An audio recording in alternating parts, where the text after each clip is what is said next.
வணக்கம். Welcome to ஒலிப்பெட்டகம். இந்த வீடியோவில் நம்ம என்ன கதை கேட்க போகிறோம்னா, வாசலில் வந்த வசந்தம் முழுக்கதை. நம்ம சேனலை இது வரைக்கும் சப்ஸ்கிரைப் பண்ணாதவங்க சப்ஸ்கிரைப் பண்ணுங்க.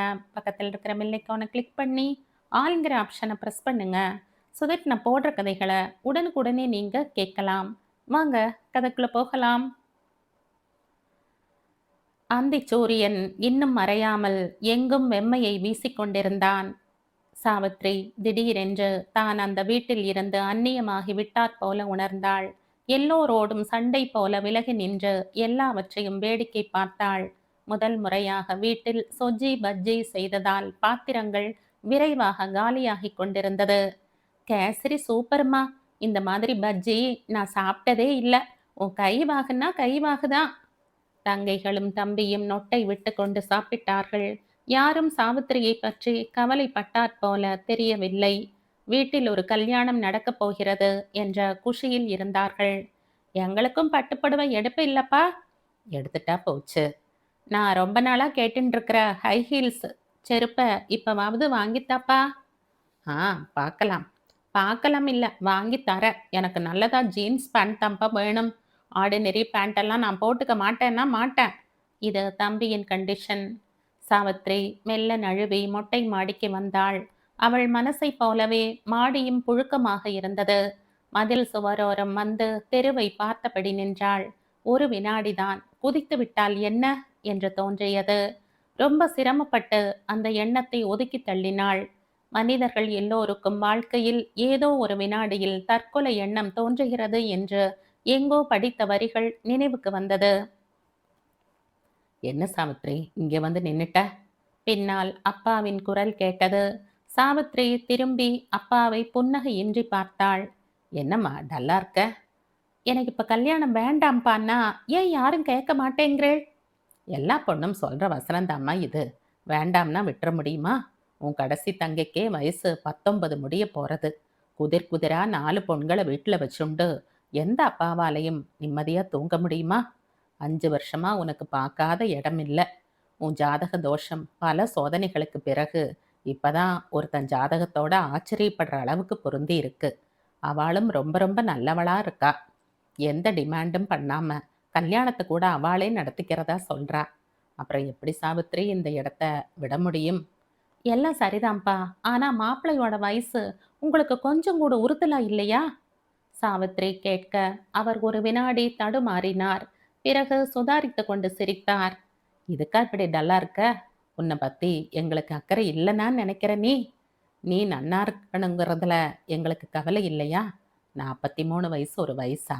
மாப்பிள்ளைய பார்த்தியோன்னோ 30 வயசுக்கு மேல அவருக்கு மதிப்பிட முடியுமா? அவரோட அம்மாவுக்கு கேன்சராம். தான் கல்யாணம் பண்ணிண்டா எங்க பெண்டாட்டி அம்மாவை சரியா கவனிச்சுக்க மாட்டாளோன்னு அம்மா சாகிற வரைக்கும் கல்யாணமே வேண்டாம்னு இருந்துட்டாராம். இப்பதான் அம்மா செத்து 6 மாசம் ஆறதாம். வருஷாப்திகத்துக்குள்ள ஒரு மங்கள காரியம் நடக்கணும்னு கல்யாணம் பண்ணிக்கிறார். ரொம்ப நல்லவரா தெரிகிறார் சாவித்ரி. பிக்கல் பிடுங்கல் எதுவும் இல்லை. சொத்து ஏராளமா இருக்கு. அவருக்கும் நல்ல வேலை. மாசம் 20,000 கிட்ட சம்பளமாம். எல்லாரையும் விட நல்ல குணம். நீயும் நன்னா இருப்ப. உன்னால நாங்களும் நன்னா இருப்போம்னு தான் கல்யாணத்துக்கு நாங்க சம்மதம் சொன்னோம். அப்பாவின் கடைசி வார்த்தைகள் அவருடைய எண்ணத்தை மறைமுகமாய் உணர்த்த சாவித்ரி வாயடைத்து போனாள். அப்பாவின் கணக்கு புரிந்தது. இந்த கல்யாணம் நல்லபடி முடிந்துவிட்டால் மாப்பிள்ளையின் தயவில் அடுத்த 3 பெண்களுக்கும் கூட கல்யாணம் செய்து விடலாமே. சாவித்திரிக்கே மிஞ்சி போனால் 10 பவுன் நகைதான் மிக சிரமப்பட்டு போடுவார். இத்தனை வருட எழுத்தர் வேலையில் இன்றைக்கு அவர் வாங்கும் 5,000 ரூபாய் பிடிப்பு நீங்களாக சம்பளத்தில்தான் குடும்ப வண்டி ஓடுகிறது. மாச கடைசியில் பருப்பில்லாத குழம்பும் கொட்டு ரசமும் சீப்பாக கிடைக்கும் முருங்கைக்கீரையும் தான் அந்த வீட்டின் மெனு. இப்போதுதான் 4 மாசமாக சாவித்திரிக்கும் ஒரு தனியார் நிறுவனத்தில் கம்ப்யூட்டர் ஆபரேட்டராக வேலை கிடைத்திருக்கிறது. இவளுடைய 3,000 ரூபாய் சம்பளத்தால் கொஞ்சம் தட்டுப்பாடு குறைந்தது என்று வேண்டுமானால் சொல்லலாமே தவிர அப்பாவிடம் சேமிப்பு என்று பெரிதா எதுவும் இல்லை. எல்லா கடனும் வாங்கி சாவித்திரியை ஒப்பேற்றி விட்டாலும் அடுத்த 3 பேருக்கும் அவரால் திருமணம் செய்து வைக்க முடியுமா என்பது சந்தேகம்தான். இத்தனை கஷ்டத்திலும் எல்லோரையும் ஒரு டிகிரி வாங்க வைத்து விட்டார். அதுவே பெரிய விஷயம்தான். பிள்ளையை மட்டும் நன்றாக படிக்க வைத்துவிட்டால், அவன் தலையெடுத்து தங்கள் கடைசி காலத்தில் தங்களை நன்றாக வைத்துக் கொள்வான் என்று பெரிதும் நம்புகிறார். இத்தனை கஷ்டத்தில் மாப்பிள்ளை ரூபத்தில் ஒரு லைஃப் போட் கிடைத்தால் வேண்டாம் என்று சொல்ல அவர் நிலையில் இருக்கும் யாருக்குத்தான் மனசு வரும்? சாவித்ரி பெருமூச்சு விட்டாள். கட்டுப்பாடாய் ஆச்சாரமாய் இதுவரை வளர்ந்து விட்டதாலேயே அவரை எதிர்த்து நிற்க முடியவில்லை. வயது வித்தியாசம் பெரிய குறையாய் தெரிந்தாலும் பிடிவாதமாய் மறுக்கும் துணிச்சல் இல்லை. அப்பாவின் நிலையும் பரிதாபமான அவர் முகமும் அவள் வாயை கட்டி போட்டது. அதே நேரம் உள்ளுக்குள் ஒரு சுய பச்சாதாபமும் இனம் புரியாத ஆத்திரமும் ஏற்பட்டதை அவளால் தடுக்க முடியவில்லை. யார் மீது ஆத்திரம் என்று அவளுக்கே புரியவில்லை. 4 பேருக்கு மூத்தவளாய் ஒரு சாதாரண நடுத்தர வகுப்பு தகப்பனுக்கு பெண்ணாய் பிறந்ததற்கு இவ்வளவு பெரிய தண்டனையா? வாமா கீழே போகலாம். அப்பா அழைக்க எதுவும் பேசாமல் அவரோடு நடந்தாள். கீழே ஒரே சிரிப்பும் அரட்டையும் அல்லோ கல்லோலப்பட்டது. இவளைத் தவிர எல்லோரும் இவளுடைய கல்யாண கனவில் இருந்தார்கள்.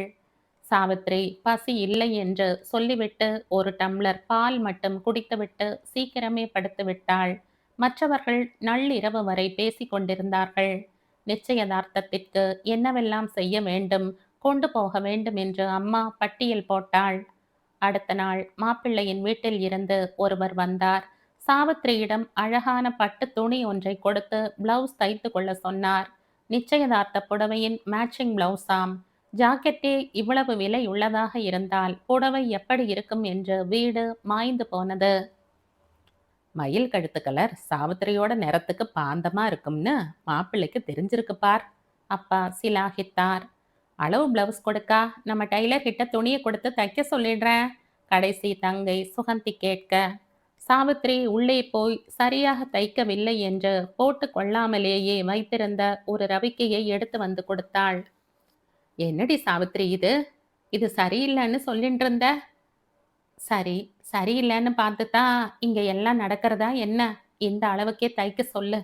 சாவித்ரி ஆபீஸுக்கு கிளம்பினாள். அக்கா ஏன் ஒரு மாதிரி பேசுறா? அதெல்லாம் ஒண்ணுமில்ல. கல்யாணம் ஆயிட்டா நம்மளையெல்லாம் விட்டுட்டு போகணுமேங்கிற வருத்தம். அப்பா அந்த பேச்சுக்கு முற்றுப்புள்ளி வைத்தார். ஆபீஸில் வேலை ஓடவில்லை. வேலையில் கவனம் செலுத்தவும் முடியவில்லை. செய்த வேலையிலும் 100 தவறுகள். லஞ்ச் டைமில் எம்டியின் பிஏ ராகினி வந்து அமர்ந்தாள். என்ன சாவித்ரி டல்லா இருக்க? நேத்து வந்து பொண்ணு பார்த்தவன் நல்லா இல்லையா? இல்ல இந்த இடம் ஃபிக்ஸ் ஆகலையா? சாவித்ரி பதில் சொல்லாமல் உதடு சுழித்தாள். என்னாச்சு? என்கிட்ட சொல்லக்கூடாதா? ராகினி டிஃபன் பாக்ஸை திறந்தபடி கேட்டாள். உனக்கு பையனை பிடிக்கலையா அல்லது அவனுக்கு உன்னை பிடிக்கலையா? இல்ல மற்ற லௌகீக விஷயங்கள் சரிப்படலையா? அதெல்லாம் எதுவும் இல்லை. அடுத்த வாரம் நிச்சயதார்த்தம் வச்சிருக்கு. அப்புறம் என்னடி முகத்தை எதுக்கோ இப்படி உம்முன்னு வச்சிருக்க? நான் என்னமோ ஏதோன்னு நினைச்சிட்டேன். பையன் எப்படி இருக்கான்? நல்ல வேலை தானே? சாவித்ரி பதில் சொல்லாமல் முகத்தை திருப்பிக் கொள்ள ராகினியின் முகம் மாறியது. ஏதோ பிரச்சனை என்பது புரிந்தது. என்னாச்சு சாவித்ரி? உனக்கு இந்த இடம் பிடிக்கலையா? பிடிக்கலன்னா பிடிக்கலன்னு சொல்லிட வேண்டியது தானே? யார் கேட்கறா? ஏன் உனக்கு பிடிக்கல? பையன் பார்க்க நல்லா இல்லையா? ஒரே வார்த்தையில சொல்லணும்னா வயசு அதிகம். என்னை விட 15 வயசு அதிகம். ராகினி மௌனமானாள். ஏன் இப்படி ஒரு வரனை முடிக்க வேண்டும் இவள் அப்பா என்று யோசித்தாள். எப்படி அவளுக்கு ஆறுதல் சொல்வது என்று புரியவில்லை. ஏன் சாவித்ரி, அந்த ஆளுக்கு இது 2ஆம் கல்யாணமா? சு, பின்ன முதல் கல்யாணமே இப்பத்தான் பண்ணிக்க போறானாம். பலியாடு நான் தான். முடியாதுன்னு சொல்றது தானே? சொல்லிட்டேன். அப்பா என் காலை பிடிக்காத குறையா கெஞ்சுறார். எல்லாருமே சந்தர்ப்பவாதிகள் டி ராகினி. தன்னுடைய லாப நஷ்டத்தை மட்டுமே கணக்கு பார்த்து காய் நகர்த்தும் கூட்டம். இவங்க எவ்வளோ வேணா கணக்கு போடலாம், கற்பனை பண்ணலாம். ஆனா நமக்கு மட்டும் எந்த கனவும் இருந்துடக்கூடாது. அப்படியே இருந்தாலும் இவங்களுக்காக நாம அதை அழிச்சு குழி தோண்டி புதைச்சு மூடிடணும். ராகினி பெருமூச்சு விட்டாள். நீ சொல்றத கேட்க வருத்தமா இருக்குடி. உங்க குடும்ப விவகாரத்துல நான் எப்படி? நீதான் எப்படியாவது உங்க அப்பாவுக்கு புரிய வைக்கணும். வருத்தப்படுறதை தவிர மற்றவங்களால இதுல ஒன்றும் செய்ய முடியாது. சாவித்ரி உதட்டை கடித்து கொண்டாள். தன்னாலேயே எதுவும் செய்ய முடியாத போது யாரால் தான் என்ன செய்ய முடியும்? விதியை நொந்து கொள்வதை தவிர வேறு வழி தெரியவில்லை அவளுக்கு. இந்த ஜென்மத்தில் அரை கிழம்தான் அகமுடையான் என்று எழுதி வைத்திருக்கிறது. பணம் எல்லா வித்தியாசங்களையும் அடைத்து மூடிவிட்டது. இதே மனிதனிடம் பணம் இல்லை என்றால் அப்பா இந்த கல்யாணத்திற்கு நிச்சயம் சம்மதித்திருக்க மாட்டார். பணம் இல்லாவிட்டால் இந்த 42 வயது மனிதனால் தான் இவ்வளவு தைரியமாய் வந்து பெண் கேட்டிருக்க முடியுமா? ஆக பணம்தான் இந்த உலகின் சூத்திரதாரி. சாவித்ரி தன் கசப்புகளை விழுங்க தயாரானாள். வீடு கல்யாணக்களை கட்டி கொண்டது. மிக விமர்சையாக நடந்த நிச்சயதார்த்த விழாவை பற்றி வாய் வலிக்க பேசியது. சொந்த வீடாம், அழகா இருக்குல்ல, குட்டி பங்களா தான். அவ்வளோ பெரிய வீட்டில் தனியா தான் இருக்காராம். பெட்ரூம் ஏசி பண்ணியிருக்கு பாத்தியா? பாத்ரூம் அதை விட அழகா இருக்கு. டைல்ஸும் வெஸ்டர்ன் கிளசட்டும் ஆள் உயர கண்ணாடியும் வார்ட்ரோபும் கெய்சரும் ஷவரும். ஆ, அக்கா கொடுத்து வச்சவ. சொந்தம்னு சொல்லிக்க 4-5 பேர் தானாம். அவளும் டெல்லி மும்பைன்னு தூரக்க தான் இருக்காளாம். இருந்த அம்மாவும் போயாச்சு. இனி சாவித்திரியோட ராஜ்யம்தான் அங்க. டிவியை பாத்தியா எவ்வளோ பெருசா இருந்ததுன்னு? பார்த்தேன். டெக்கு கூட இருந்தது சீடியோட. எல்லோர் கண்களிலும் பிரமிப்பு, உற்சாகம், பெருமை. கோடீஸ்வரன் இல்லை என்றாலும் தங்களை விட பல மடங்கு வசதியான இடம் கிடைத்துவிட்ட பூரிப்பு. சாவித்ரி எவ்வித உணர்ச்சியுமின்றி எல்லோரது பேச்சையும் கேட்டுக்கொண்டிருந்தாள். ஏண்டி சாவித்ரி, உன் உட்பிக்கு 43 வயசாமே, எப்படி நீ இதுக்கு சம்மதிச்ச? உனக்கு என்ன குறை? அலுவலக தோழி ரமாவின் கேள்வி உள்ளே எதிரொலித்தது. பாதி கிழத்தோட என்னடி குடும்பம் நடத்துவ? உன்னை பார்த்தா எனக்கு பரிதாபமா இருக்கு. இது ஷியாமளா. ஏண்டி சாவித்ரி, நீ என்னை விட 3 வயசு சின்னவ. என் ஹஸ்பண்டை விட உனக்கு வரப்போறவன் 10 வயசு பெரியவன் தெரியுமா? நல்ல பொருத்தம் போ.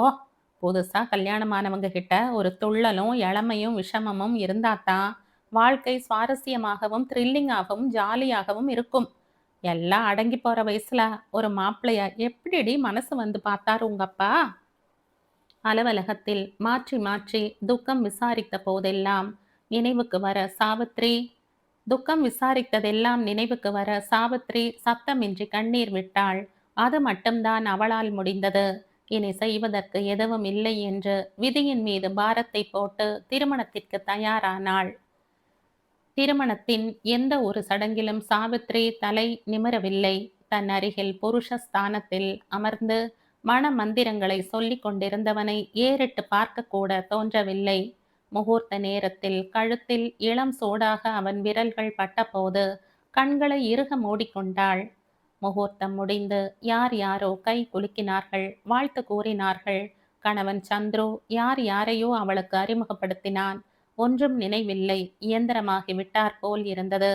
எல்லோரையும் உதறி தள்ளிவிட்டு மனிதர்களே இல்லாத பிரதேசத்திற்கு ஓடி விடலாம் போல் இருந்தது. பரவாயில்லடி சாவித்ரி, உன் ஆள் பார்க்க நல்லாவே இருக்கார். வயசு தெரியல. நான் நினைச்சதை விட அதிகமா மார்க் போட்டுட்டேன். All the best. ராகினி காதருகில் வந்து கிசு கிசுத்து விட்டு போன போதும் கூட சாவித்ரிக்கு புருஷனை திரும்பி பார்க்க பிடிக்கவில்லை. ஹோம புகையின் கண் எரிச்சலோடு அடிமனசின் ஆதங்கமும் கண்ணீராய் வெளிப்பட, கண் ரொம்ப எரியறதா? சந்துரு கனிவோடு கேட்டான். சாவித்ரி பதில் சொல்லாமல் கண்ணை கசக்கி துடைத்து கொண்டாள். தூரத்தில் அலுவலக சிநேகிதிகள் கும்பலாய் அமர்ந்து இவர்களை பார்த்து பார்த்து ஏதேதோ பேசிக் கொண்டிருந்தார்கள். தங்கள் வயது வித்தியாசத்தை பற்றித்தான் பேசுகிறார்களோ என்ற சந்தேகம் ஏற்பட்டு இனம் புரியாத அவமானத்தில் முகம் சிவந்தது. முகூர்த்தம், நலங்கு, ரிசப்ஷன் என்று ஒவ்வொன்றாய் முடிந்து இரவு நெருங்கியது. பார்த்து பதவிசா நடந்து கோடி. அம்மாவும் அத்தையும் மாமையும் அறிவுரையோடு அவளை அந்த அறைக்குள் அனுப்பிய போது அந்த க்ஷணம் உயிர் போய் விடாதா என்றிருந்தது. ஏன் பெண்ணாய் பிறக்க வேண்டும்? அதிலும் வசதியற்ற வீட்டில் மூத்தவளாய் பிறக்க வேண்டும்? இப்படி விலை பேசப்பட வேண்டும்? பெண் உரிமை என்பதெல்லாம் ஒரு சாராருக்குத்தானா? அல்லது அவை வெறும் காகித வார்த்தை தானா? பணமுள்ள ஒரு ஆணும் பணமற்ற ஒரு ஆணும் சேர்ந்து எடுத்த முடிவில் இவளுடைய கனவுகளும் விருப்பங்களும் நசுங்கி உரு தெரியாமல் போனது விதியா, இல்லை ஆண் ஆதிக்க வெறியா? தகப்பன் புருஷன் என்கிற ஆண்களுக்கிடையில் சுயம் இழந்து போவதுதான் பெண்களின் தலையெழுத்தா? அல்லது சாவித்திரிக்கு மட்டும்தான் இப்படி ஒரு தலையெழுத்தா? சாவித்ரி கூனி குறுகி உள்ளே வந்தாள். கட்டிலில் அமர்ந்திருந்த சந்துரு அவளை பார்த்ததும் புன்சிரிப்போடு எழுந்தான். சாவித்திரி தலை குனிந்து கதவருகிலேயே அசையாமல் நின்றாள். சந்துரு எழுந்து வந்து கதவை தாளிட்டான். என்ன இங்கேயே நின்னுட்ட? என்ன பார்த்தா பயமா இருக்கா? வா, வந்து உட்கார், உட்கார்ந்து பேசுவோம். சந்துரு அவள் தோளைத் தொட சாவித்திரி தோளை சுருக்கி கொண்டாள். கூச்சமா இருக்கா? சந்துரு சிரித்தான். அவளை அழைத்து சென்று கட்டிலில் அமர செய்தான். பயப்படாத சாவித்திரி, உன் பயம் தெளியற வரை நாம நிறைய பேசுவோம், சரியா? இந்த பால் பழம் நமஸ்காரம் இந்த சம்பிரதாயம் எல்லாம் வேண்டாம். ஃப்ரீயா இரு, ரிலாக்ஸ்டா இரு. நீ உன்னை பத்தி சொல்லு, நான் என்ன பத்தி சொல்றேன். என்னை பத்தி சொல்ல என்ன இருக்கு? ஏன் இல்ல? உன் ஆசாபாசங்கள், விருப்பு வெறுப்புகள், இன்ட்ரெஸ்ட், பழக்க வழக்கங்கள், எக்ஸெட்ரா எக்ஸெட்ரா, எவ்வளவோ விஷயம் இருக்கு பேச. எதுவுமே இல்லைங்கிற? என் விருப்பு வெறுப்புகளை பத்தி யாருக்கு அக்கறை? ஏன் எனக்கு இல்லையா? சாவித்திரி அவனை நிமிர்ந்து பார்த்துவிட்டு ஒரு மாதிரியாக உதடு சுழித்து சிரித்தாள். என்ன சிரிக்கிற சாவித்திரி? இந்த கேள்விய என்னை பெண் பார்க்க வந்தப்பவே நீங்க கேட்டிருந்தா நான் ரொம்ப சந்தோஷப்பட்டிருப்பேன். யார் பேச விட்டா? உன்னோட பேசணும்னு எனக்கு ஆசைதான். அதெல்லாம் வழக்கம் இல்லைன்னுட்டா உங்க அப்பா. சரி, அன்னைக்கு முடியாட்டா என்ன? அதுக்கப்புறம் ஒரு முறை பேசி இருக்கலாமே. எங்க ஆபீஸ் தெரியாதா? அல்லது ஆபீஸ் ஃபோன் நம்பர் தான் தெரியாதா? தெரியும். இருந்தாலும் பெரியவாளுக்கு தெரியாம வந்து பேசுறது தப்புன்னு தோணித்து. அதான். ஏன் சாவித்திரி, உனக்கு என்கிட்ட முக்கியமா பேச ஏதாவது விஷயம் இருந்ததா? எதுவா இருந்தாலும் இப்ப சொல்லேன். இனிமே சொல்லி என்ன ஆகப் போறது? ஏன் சாவித்திரி, என்ன விஷயம் சொல்லேன். சொன்னா தாங்கிக்க முடியுமா? அப்படி என்ன பெரிய குண்டா போட போற நீ? தைரியமா சொல்லு. எனக்கு உங்களை கல்யாணம் பண்ணிக்க இஷ்டம் இல்லைன்னு சொல்ல நினைச்சேன். சாவித்திரி. சந்துரு அதிர்ச்சியோடு அவளை பார்த்தான். என்ன சொல்ற நீ? சொன்னா தாங்கிக்க மாட்டேன்னு சொல்லல? ஏன் சாவித்திரி, இஷ்டம் இல்லாட்டா உங்க அப்பா கிட்ட சொல்லியிருக்கலாமே. என் இஷ்டத்தை யார் கேட்டா? அப்படின்னா உன்னை கட்டாயப்படுத்தினாளா? சாவித்திரி பதில் சொல்லவில்லை. நீ வேற யாராவது? இதுதான் ஆம்பளை புத்திங்கிறது. இஷ்டமில்லைன்னு ஒரு பொண்ணு சொன்னா இது ஒண்ணு மட்டும்தான் காரணமா இருக்கணுமா? பின்ன எதனால சாவித்திரி?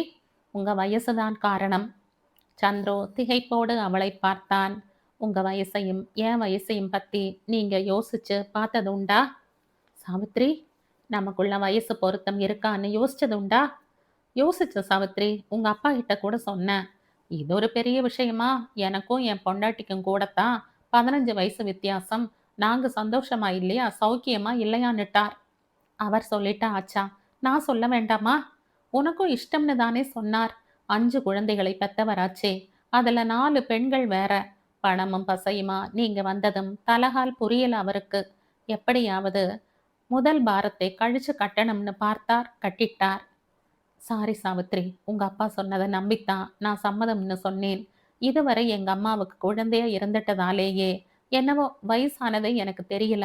சாகர வரை அம்மா என்னை குழந்தைன்னு தான் சொல்லிட்டு இருந்தார். ஒண்ணு மட்டும் நிச்சயம் சாவித்திரி, நான் உன்னை ஏமாத்தல. இது தெய்வ சங்கல்பம்னு நினைச்சுக்கோ. என் மனசுல இருக்கிற இளமை உடம்புலையும் இருக்கு. உனக்கு நல்ல புருஷனா இருப்பேன் நான். இல்ல, எனக்கு யார் மேலையும் நம்பிக்கை இல்ல. எங்க அப்பா உட்பட. பொம்மனாட்டி ஒரு பகடைக்காய் உங்களுக்கெல்லாம். பணத்தால என்னை விலைக்கு வாங்கிட்டேள். நீங்க நீங்கன்னு தான் நான் நினைக்கிறேன். 20 வயசு வித்தியாசம் எனக்குள்ள முள்ளா குத்திண்டே தான் இருக்கும்.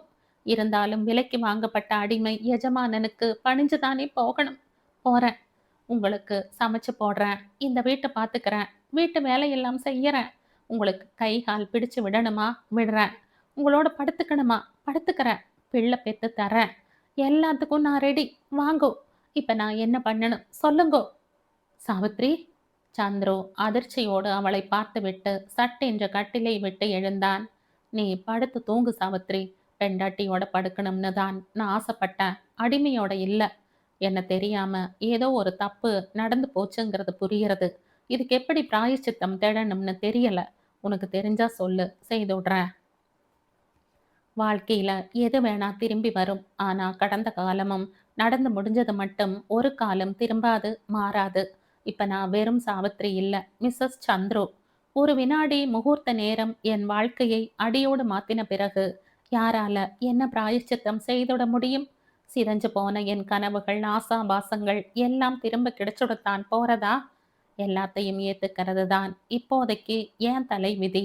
முதராத்திரி அதுவுமா உங்களை நான் எதுக்கு ஏமாத்தணும்? புருஷன்கிற ஸ்தானத்தை தாராளமா நீங்க என்கிட்ட எடுத்துக்கலாம். எதிர்க்க மாட்டேன். இல்ல சாவித்ரி, இல்ல. சந்துரு பதறி பின் வாங்கினான். இப்படி ஒரு சொல்லடியை அவன் எதிர்பார்க்கவில்லை. இரத்த நாளங்களில் குண்டூசிகள் புகுந்து விட்டாற்போல் உடம்பெல்லாம் குத்து வலி எடுத்தது. சோர்ந்து போய் மூலையில் இருந்த சோஃபாவில் சுருண்டு விழுந்தான். முதல் இரவு கனமாய் கரைந்தது. 4 மணிக்கு யாரோ கதவை தட்டினார்கள். வெளியில் வந்த சாவித்திரியை அத்தை நேராக பாத்ரூமுக்கு அழைத்து சென்றாள். குளித்துவிட்டு வந்தவளை பெண்கள் கூட்டம் சூழ்ந்து கொண்டது. என்னடி சாவித்ரி, மாப்பிள்ளை கிட்ட நல்லபடியா நடந்துண்டியா? மாப்பிள்ளை எப்படி நல்ல மாதிரியா பேசினாரா? ஆசையா இருக்காரோன்னோ? மாற்றி மாற்றி கேள்வி கேட்டு அவர்கள் முதல் இரவு ரகசியத்தை தெரிந்து கொள்ள முயன்றார்கள். சாவித்ரி ஒரு புன்னகையை பதிலாய் சொல்லிவிட்டு இறைந்து கிடந்த தன் துணிமணிகளை எடுத்து மடித்து வைக்க ஆரம்பித்தாள். கட்டு சாத கூடைக்கான வத்த குழம்பின் மனம் நாசியை துளைத்தது. சத்திரத்தில் நெருங்கிய உறவுகளை தவிர யாரும் இல்லாததால் குழந்தைகள் சத்தமாய் கொட்டமடித்து கொண்டிருந்தார்கள். சந்துரு கான்ட்ராக்டருக்கு மிச்ச பணத்தை செட்டில் செய்து கொண்டிருந்தான். அவன் அருகில் அங்க வஸ்திரமும் புது வேட்டியுமாய் கூழை சிரிப்போடு நின்று கொண்டிருந்தார் அப்பா. சாவித்திரிக்கு போட்ட நகை ஜவுளி பட்சண சீர் தவிர வேறு ஒற்றை பைசா செலவில்லை. அந்த உற்சாகத்தில் வாய் சிவக்க வெற்றிலை குதப்பிக் கொண்டிருந்தவரை சாவித்ரி வெறுப்போடு பார்த்தாள். பிடித்தோ பிடிக்காமலோ சந்துருவின் மனைவியாகிவிட்ட பிறகு இனி பிறந்த வீட்டு பக்கமே எட்டி பார்க்க கூடாது என்று நினைத்தாள். என்ன சாமர்த்தியமாய் அப்பா அவளுக்கு கல்யாணம் பண்ணிவிட்டார் என்று நினைத்து பொறுமினாள். கார் வந்தாச்சு. சாவித்ரி, நீ ரெடியா? பெரியவா எல்லாரையும் நமஸ்காரம் பண்ணிக்கோ. உன்னோட அத்தையும் அத்திம்பேரும் வருவா உன்னை கொண்டு விட. நாங்க நாளைக்கு வந்து பார்க்குறோம். என்ன சமத்தா இருடி சாவித்ரி, மாப்பிள்ளை தங்கமானவர், உன்னை கண் கலங்காம பார்த்துப்பார். அம்மா கண் கலங்கினாள். அவனை தொடர்ந்து ஒவ்வொருவராய் கண்ணை கசக்க ஆரம்பித்த போது சாவித்திரிக்கும் தொண்டை அடைத்து விழி சிவந்தது. இருப்பினும் சிரமப்பட்டு அழுகையை கட்டுப்படுத்தினாள். அப்பா அழுத போது எரிச்சல் வந்தது. உன் நல்லதுக்காகத்தான் சாவித்ரி இந்த வரனை முடிச்சேன். நீ நன்னா இருப்ப, அப்ப என்ன நினைச்சுப்ப பார். அப்பா ஆறுதல் சொல்ல சாவித்ரி முகம் இறுகினாள்.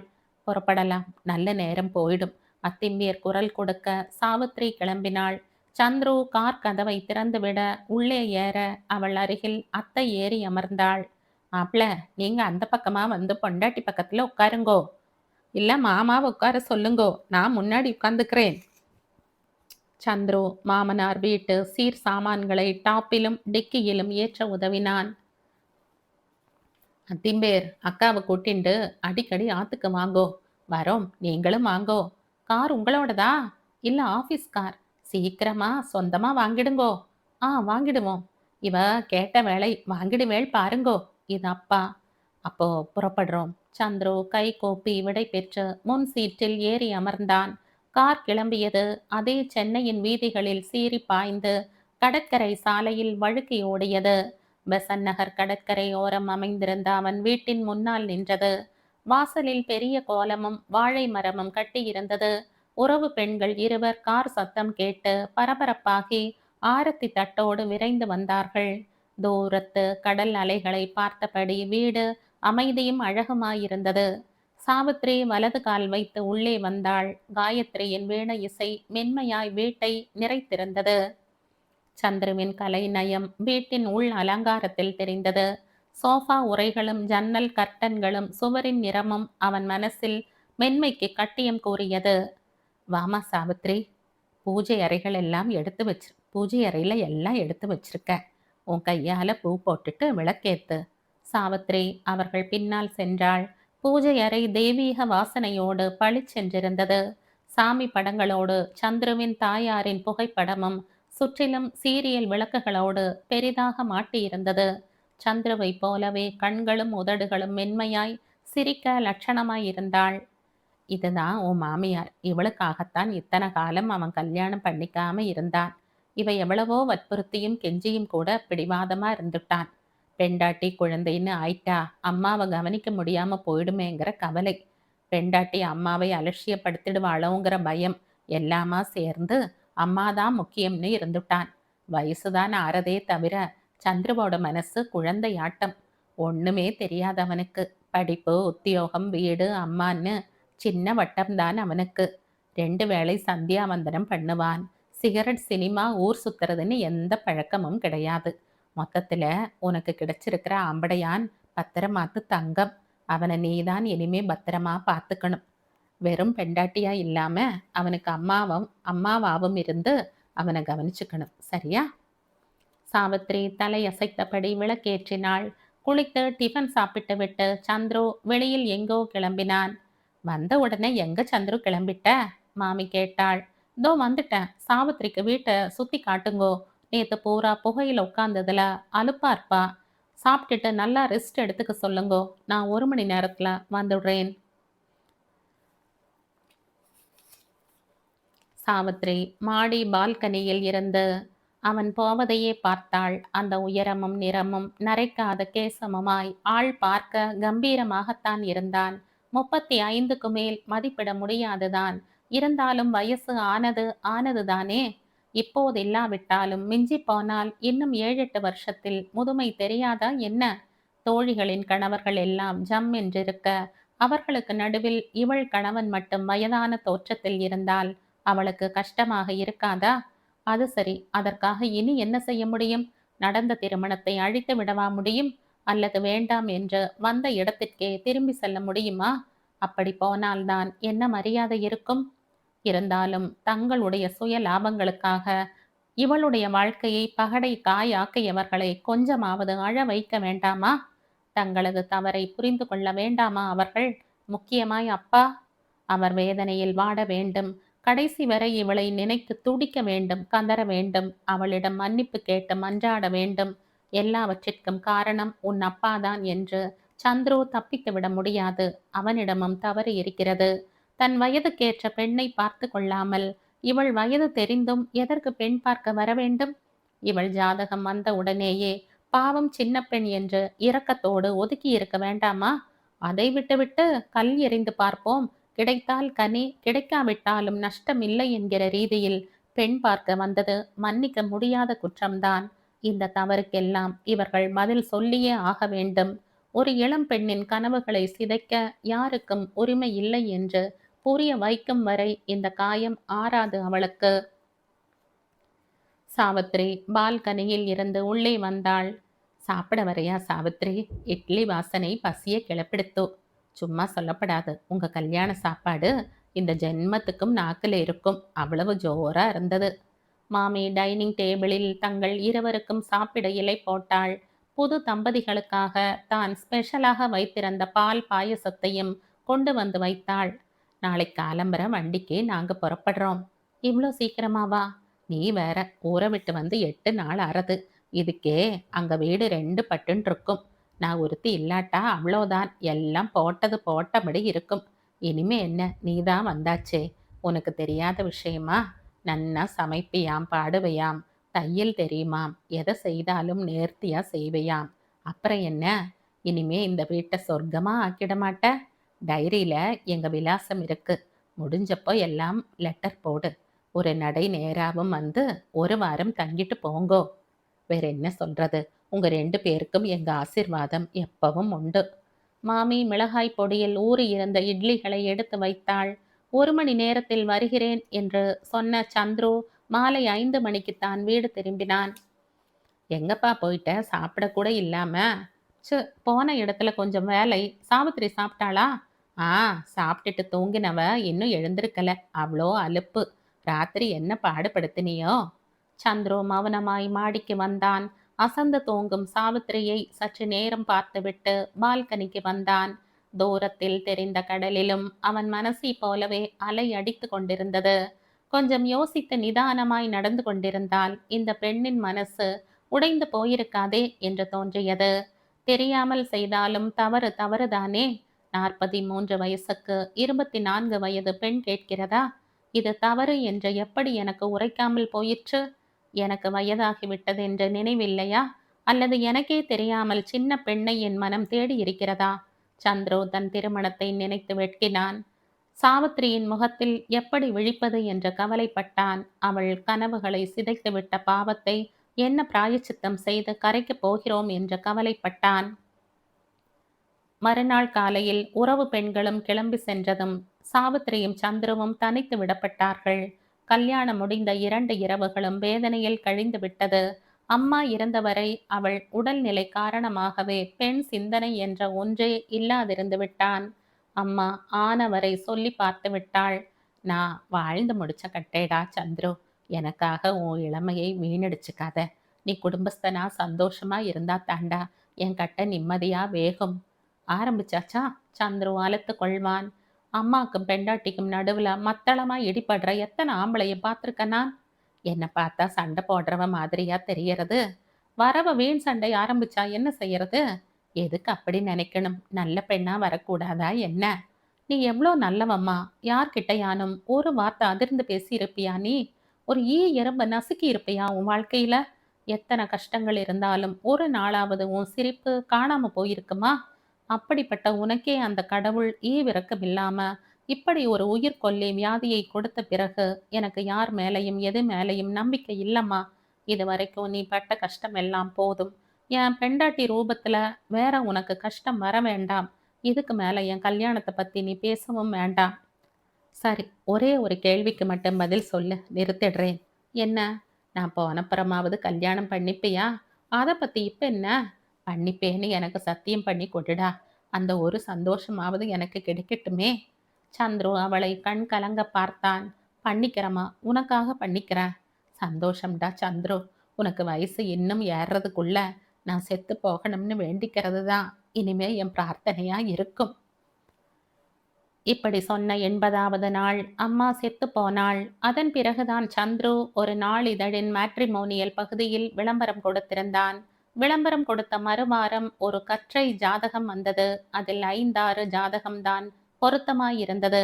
அதிலும் 2ஐ கழித்துவிட்டு மிச்ச 3 பேருக்கு கடிதம் எழுதி நேரில் வர சொன்னான். 3வரில் 2 எதுவுமே வேண்டாம் என்று அவன் சொன்னதாலேயே சந்தேகப்பட்டு பின்வாங்க பெண் பார்க்க வர சொல்லி சந்தோஷமாய் அழைத்த ஒரே ஆள் சாவித்திரியின் அப்பாதான். வயசு வித்தியாசத்தை பற்றி அவன் எழுப்பிய சந்தேகத்தை கூட அவர் பெரிய விஷயமாக எடுத்துக்கொள்ளவில்லை. சாவித்திரிக்கும் தன்னை பிடித்திருப்பதாக நம்பித்தான் அவன் திருமண ஏற்பாடுகளை துவக்கினான். இந்த திருமணத்திற்கு பின்னால் இவ்வளவு பெரிய ஏமாற்றம் அவளுக்கு இருக்கிறது என்பது அவனை பொறுத்தவரை மிக பெரிய அதிர்ச்சிதான். இதென்ன கடைப்பொருளா? பிடிக்காவிட்டால் உடனே மாற்றிக்கொள்ள அக்னி வலம் வந்து 1000 மந்திரங்கள் கூறி அம்மி மிதித்து தேவர்கள் சாட்சியாக ஒரு பெண்ணை கைப்பற்றி தாலி கட்டி மனைவியாய் ஏற்றி கொண்ட பிறகு சுலபத்தில் விட்டுவிட முடியுமா? வயசு வித்தியாசம் ஒரு பெரிய குறை என்று அவன் நினைத்திருக்கிறான். அந்த நினைப்பை மெல்ல மெல்ல மாற்றி சந்தோஷத்திற்கும் காதலுக்கும் ஒரு நாளும் வயது தடையாக இருக்காது என்பதை புரிய வைக்க வேண்டாமா? ஆம், கொன்றால் பாவம் தின்றால் தீரும் என்பது போல் மணந்த பாவம் காதலிக்க தொடங்கிவிட்டால் தீர்ந்துவிடும். அவளது காதலை பெற என்ன வழி என்று யோசிக்க வேண்டும். சந்துரு தீர்மானித்தான். அந்த வினாடி முதல் இன்னும் பல 100 மடங்கு அவளை நேசிக்க ஆரம்பித்தான். அவளுக்காக எதையும் செய்ய தயாரானான். சாவித்ரி கீழே சமைத்து கொண்டிருந்தாள். சாம்பார் வாசனை மாடி வரை வந்தது. சந்துரு கீழே வந்தான். நான் ஏதாவது ஹெல்ப் பண்ணணுமா? சாவித்ரி திரும்பினாள். யாருக்கு வேண்டும் உன் உதவி என்கிற மாதிரி இருந்தது அவள் பார்வை. எந்த பதிலும் சொல்லாமல் மிக்சியில் தேங்காயை போட்டு ஓடவிட்டாள். சந்துரு ஹாலுக்கு வந்து டிவியை ஓடவிட்டான். சாவித்ரி சமையலை முடித்து மேடையை சுத்தம் செய்துவிட்டு வெளியில் வந்தாள். சமையல் ரெடி, பசிச்சா சாப்பிட்டுக்கலாம். உனக்கு பசிக்கலையா?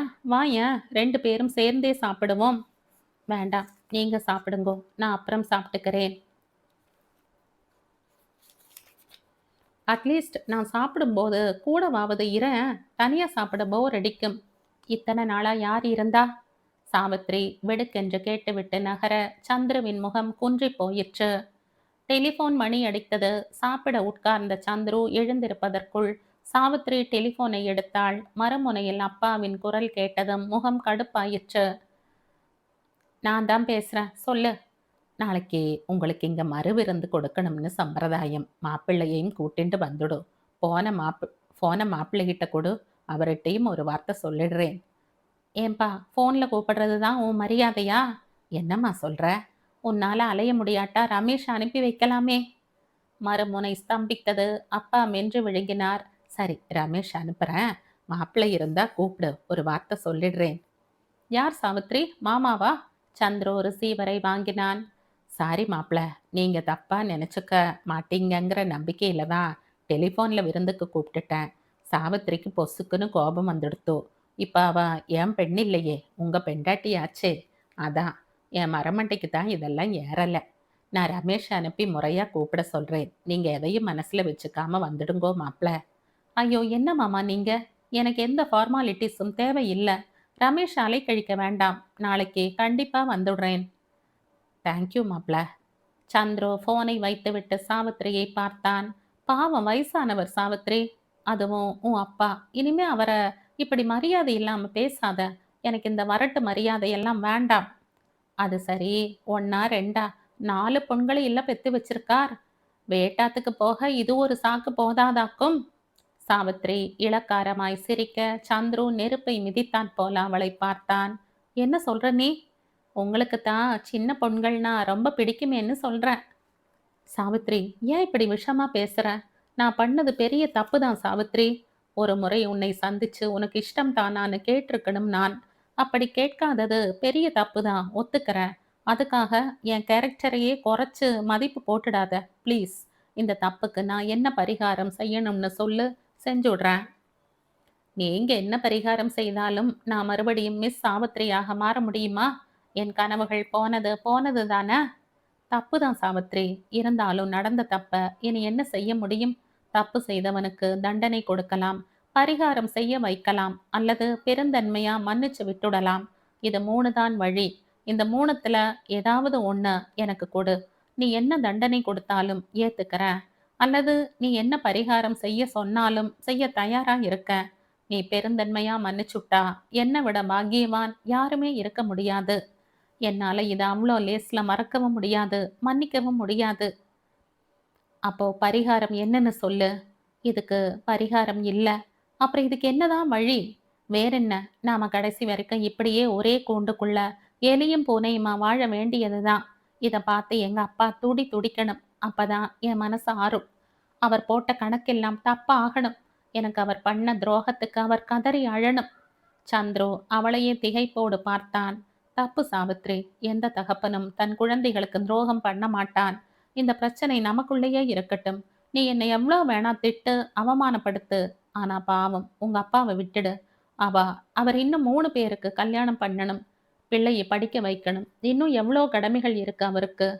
போருமே, அவர் கடமையை செய்யற லட்சணம்தான் நம்ம கல்யாணத்திலேயே சிரிப்பா சிரிச்சதே. பந்தக்கால் நடுறதுல இருந்து முகூர்த்த காய் வாங்குற வரை எல்லாம் உங்க செலவு. வெத்தலைய கொதப்பிண்டு அங்க வஸ்திரத்தை விசிறுண்டு வளைய வந்ததை தவிர வேற என்ன செய்தாரு? உங்கள மாதிரி இன்னும் 3 இளிச்சவாய் மாப்பிள்ளை கிடைக்காமையா போயிடுவான் அவருக்கு? பெண்ணை பெத்தவன் தான் செலவழிக்கணும், சிரமப்படணும்னு என்ன விதி சாவித்ரி?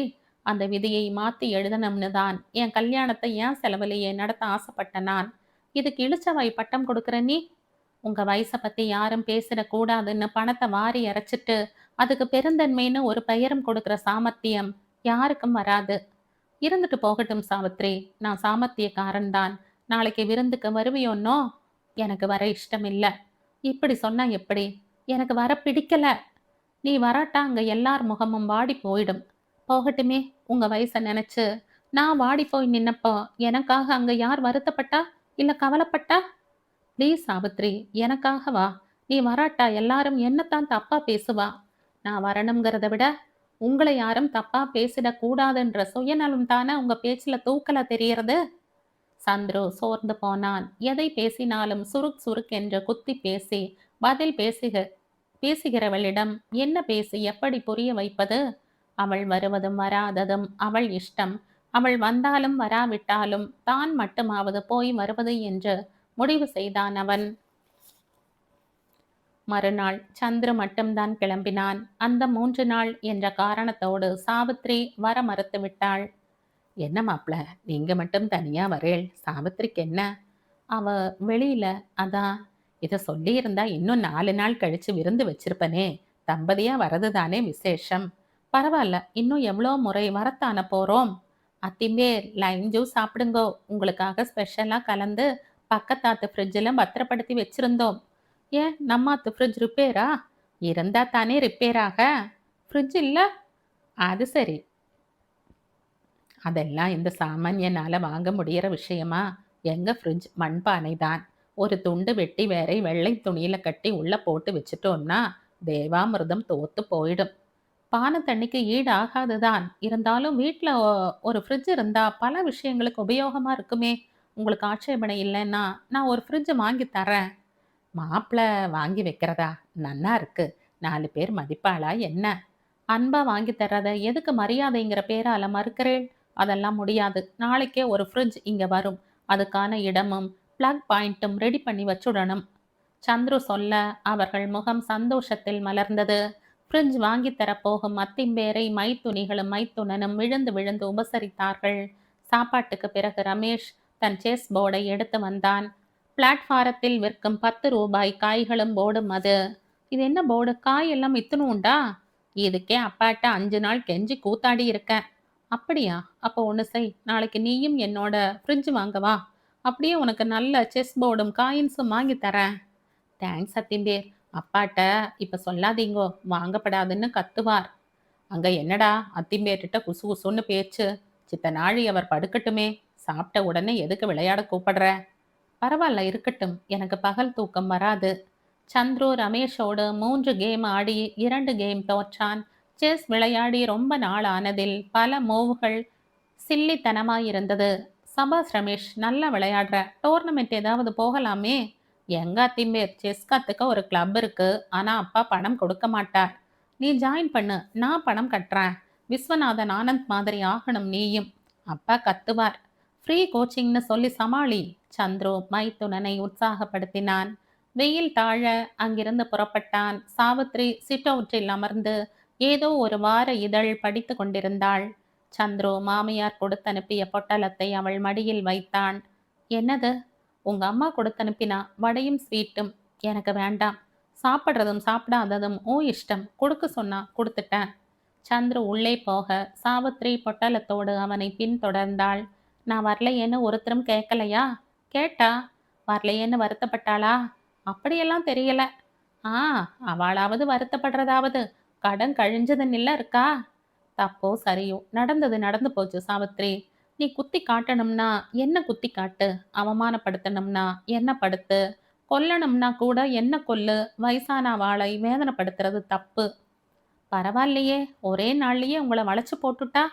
சந்துரு பதில் சொல்லவில்லை. மறுநாள் ஆபீஸுக்கே வந்த ரமேஷையும் அழைத்து கொண்டு மவுண்ட் ரோடுக்கு வந்து தான் வழக்கமாய் பொருட்கள் வாங்கும் கடையில் இரட்டை கதவு கொண்ட ஒரு அழகான ஃப்ரிட்ஜை தேர்வு செய்து பணம் கொடுத்து மாமனாரின் விலாசத்தையும் கொடுத்து இறக்க சொல்லிவிட்டு ரமேஷுக்கு 400 ரூபாய் விலையில் உயர்தரமான செஸ் போர்டும் அதற்குரிய காய்களையும் வாங்கி கொடுத்து அவனை ஒரு ஆட்டோவில் ஏற்றிவிட்டான்.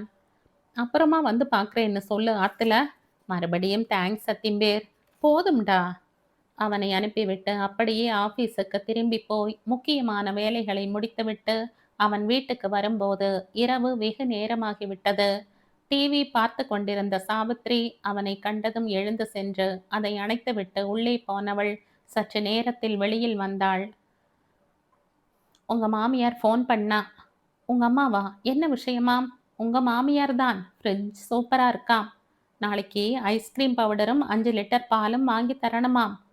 சூப்பரா ஐஸ்கிரீம் பண்ணி உங்களுக்கும் அரை கப் தந்துடுறாளாம். சந்துரு நிமிர்ந்து அவளை பார்த்தான். எதுக்கு இவ்வளோ குத்தல் சாவித்ரி? உங்க ஆத்துக்கு ஒரு ஃப்ரிட்ஜ் வாங்கி கொடுத்தது தப்பா என்ன? யார் சொன்னா தப்புன்னு? தப்பே இல்லையே. இப்படியெல்லாம் கிடைக்கும்னு தானே அவ என்ன வித்ததே. அசடு மாதிரி பேசாத சாவித்ரி. யாரும் விற்கவும் இல்ல, யாரும் வாங்கவும் இல்ல. உனக்கு பிடிக்கலங்கிறதுக்காக அன்பை கொச்சைப்படுத்தாத. யார் மேல அன்பு?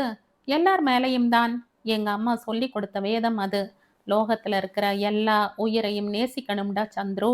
நாம காட்டுற அன்பு உண்மையா பரிசுத்தமா இருந்தா பாயிர புலியும் படம் எடுக்கிற பாம்பும் கூட அதுக்கு கட்டுப்படும்னு சொல்லுவா. அதே மாதிரி இதுவரை என்னை ஒரு எறும்பு கூட கடிச்சதில்ல. ஒரு எறும்பு கூட நானும் நசுக்கினதில்ல. எறும்பு சரி. ஆனா இந்த பாம்பு புலி புருடாவெல்லாம் வேற யார்கிட்டயாவது சொல்லுங்கோ.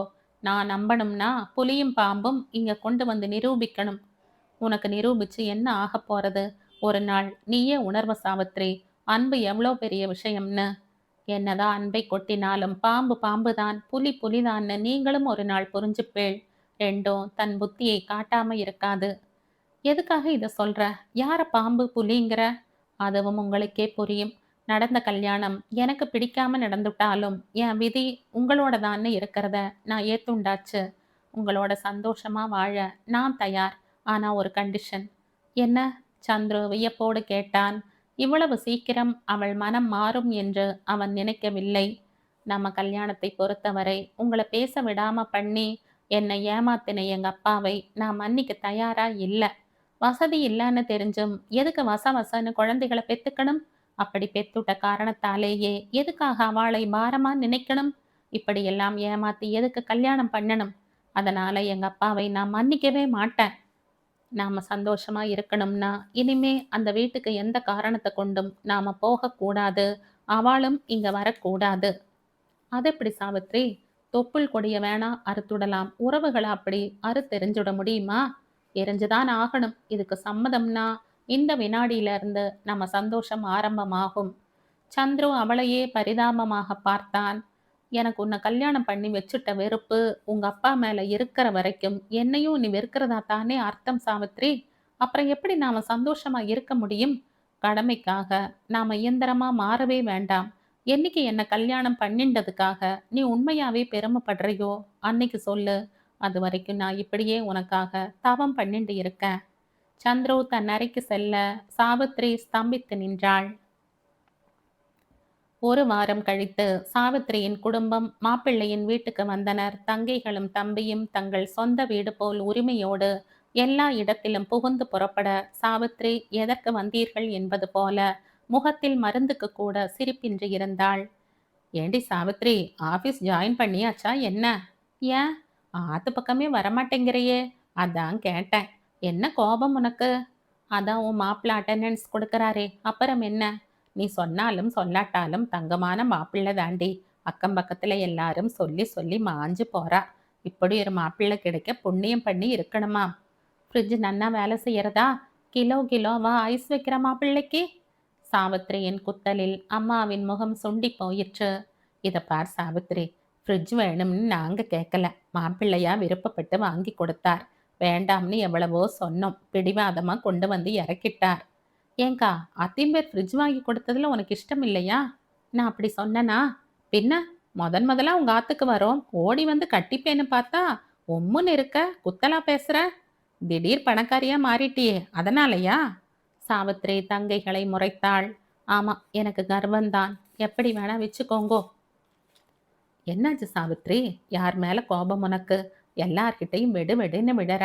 மாப்பிள்ளையோட ஏதாவது ஊடலா? அதெல்லாம் இல்ல. கல்யாணமாகி 10 நாள் ஆறது. இப்பத்தானே அவளை வந்து பார்க்கிறேள். அந்த கோபம்தான். சந்துரு சமாளித்தபடி சாவித்திரியை கெஞ்சலோடு பார்த்தான். ஓ சாவித்ரி, எல்லாருக்கும் குடிக்க ஏதானும் கொண்டு வா. சாவித்ரி உள்ளே போக சந்துரு ஒரு நிமிடம் கழித்து அவள் பின்னால் வந்தான். உன்னை கெஞ்சி கேட்டுக்கிற சாவித்ரி, பரம வைரியா இருந்துட்டா கூட நம்ம வீடு தேடி வந்துட்டா விருந்தாளியா மதிச்சு உபசரிக்கணும்னு எங்க அம்மா சொல்லுவா. வந்திருக்கிறது பரம வைரி கூட இல்ல. உங்க குடும்பம், உன் கூட பிறந்தவா. சிரிச்சு பேசாட்டா கூட பரவாயில்ல, குத்தி பேசாத. இனிமே யானும் சகஜமா பேசு அவளோட.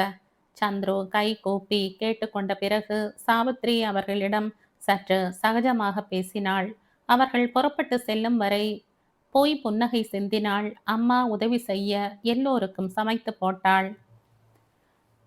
அம்மா, நாங்க 2 நாள் இங்க இருந்துட்டு வரட்டுமா? ஆசையா இருக்கு. தம்பியும் கடைசி தங்கையும் கேட்க. என்ன கேட்டா? உங்க அப்பா கிட்ட கேளுங்கோ, உங்க அக்கா கிட்ட கேளுங்கோ. ஏங்கா, நாங்க இங்க இருக்கிறதுல உனக்கு கஷ்டம் ஒண்ணும் இல்லையே? எங்களுக்கு என்ன கஷ்டம்? சாவித்ரி பதில் சொல்வதற்குள் சந்துருவின் குரல் கேட்டது. 2 நாள் என்ன, 8 நாள் கூட இருக்கலாம். இதுக்கெல்லாம் எதுக்கு அனுமதி கேட்டுண்டு? இதுவும் உங்க வீடாட்டம்தான். 2 நாளும் 2 புது சினிமாக்கு கூட்டிண்டு போகணும் அத்திம்பேர். அப்பா சினிமாக்கெல்லாம் அனுப்பவே மாட்டார். அதுக்கு என்ன, புக் பண்ணிட்டா போச்சு. ரமேஷையும் சுகந்தியையும் அங்கேயே விட்டுவிட்டு மற்றவர்கள் கிளம்பி சென்றார்கள். தம்பி தங்கையிடம் சாவித்ரி சுமூகமாகவே இருந்தாள். அந்த வரைக்கும் சந்துரு நிம்மதியடைந்தான். 2 நாட்களும் அவர்களை 2 புது படங்களுக்கு அழைத்து போனான். அதோடு நட்சத்திர ஹோட்டலில் டிஃபன் சாப்பாடு என்று ஜமாய்த்தான். 2 நாள் வீட்டில் தங்கி அவர்களுக்கு புது ட்ரெஸ்ஸும் எடுத்து கொடுத்தான். 2 நாள் ஜாலியா சுதந்திரமா இருந்துட்டோம் அத்திம்பேர். இனிமே பழைய குருடி கதவ திறடின்னு அப்பா சாம்ராஜ்யத்துல நுழையணும். சுத்த போர். ஒவ்வொரு காசுக்கும் காலை பிடிச்சு கெஞ்சணும். அப்பாவ அப்படியெல்லாம் பேசக்கூடாது ரமேஷ். ஒவ்வொரு காசுக்கும் அவர் படுற பாடு அவருக்குத்தானே தெரியும். அதுக்காக முக்கியமான விஷயத்துக்கு கூட காசு தரமாட்டேன்னா எப்படி? அவர்ட்ட கேட்காம நாங்க யார்கிட்ட கேட்க முடியும்?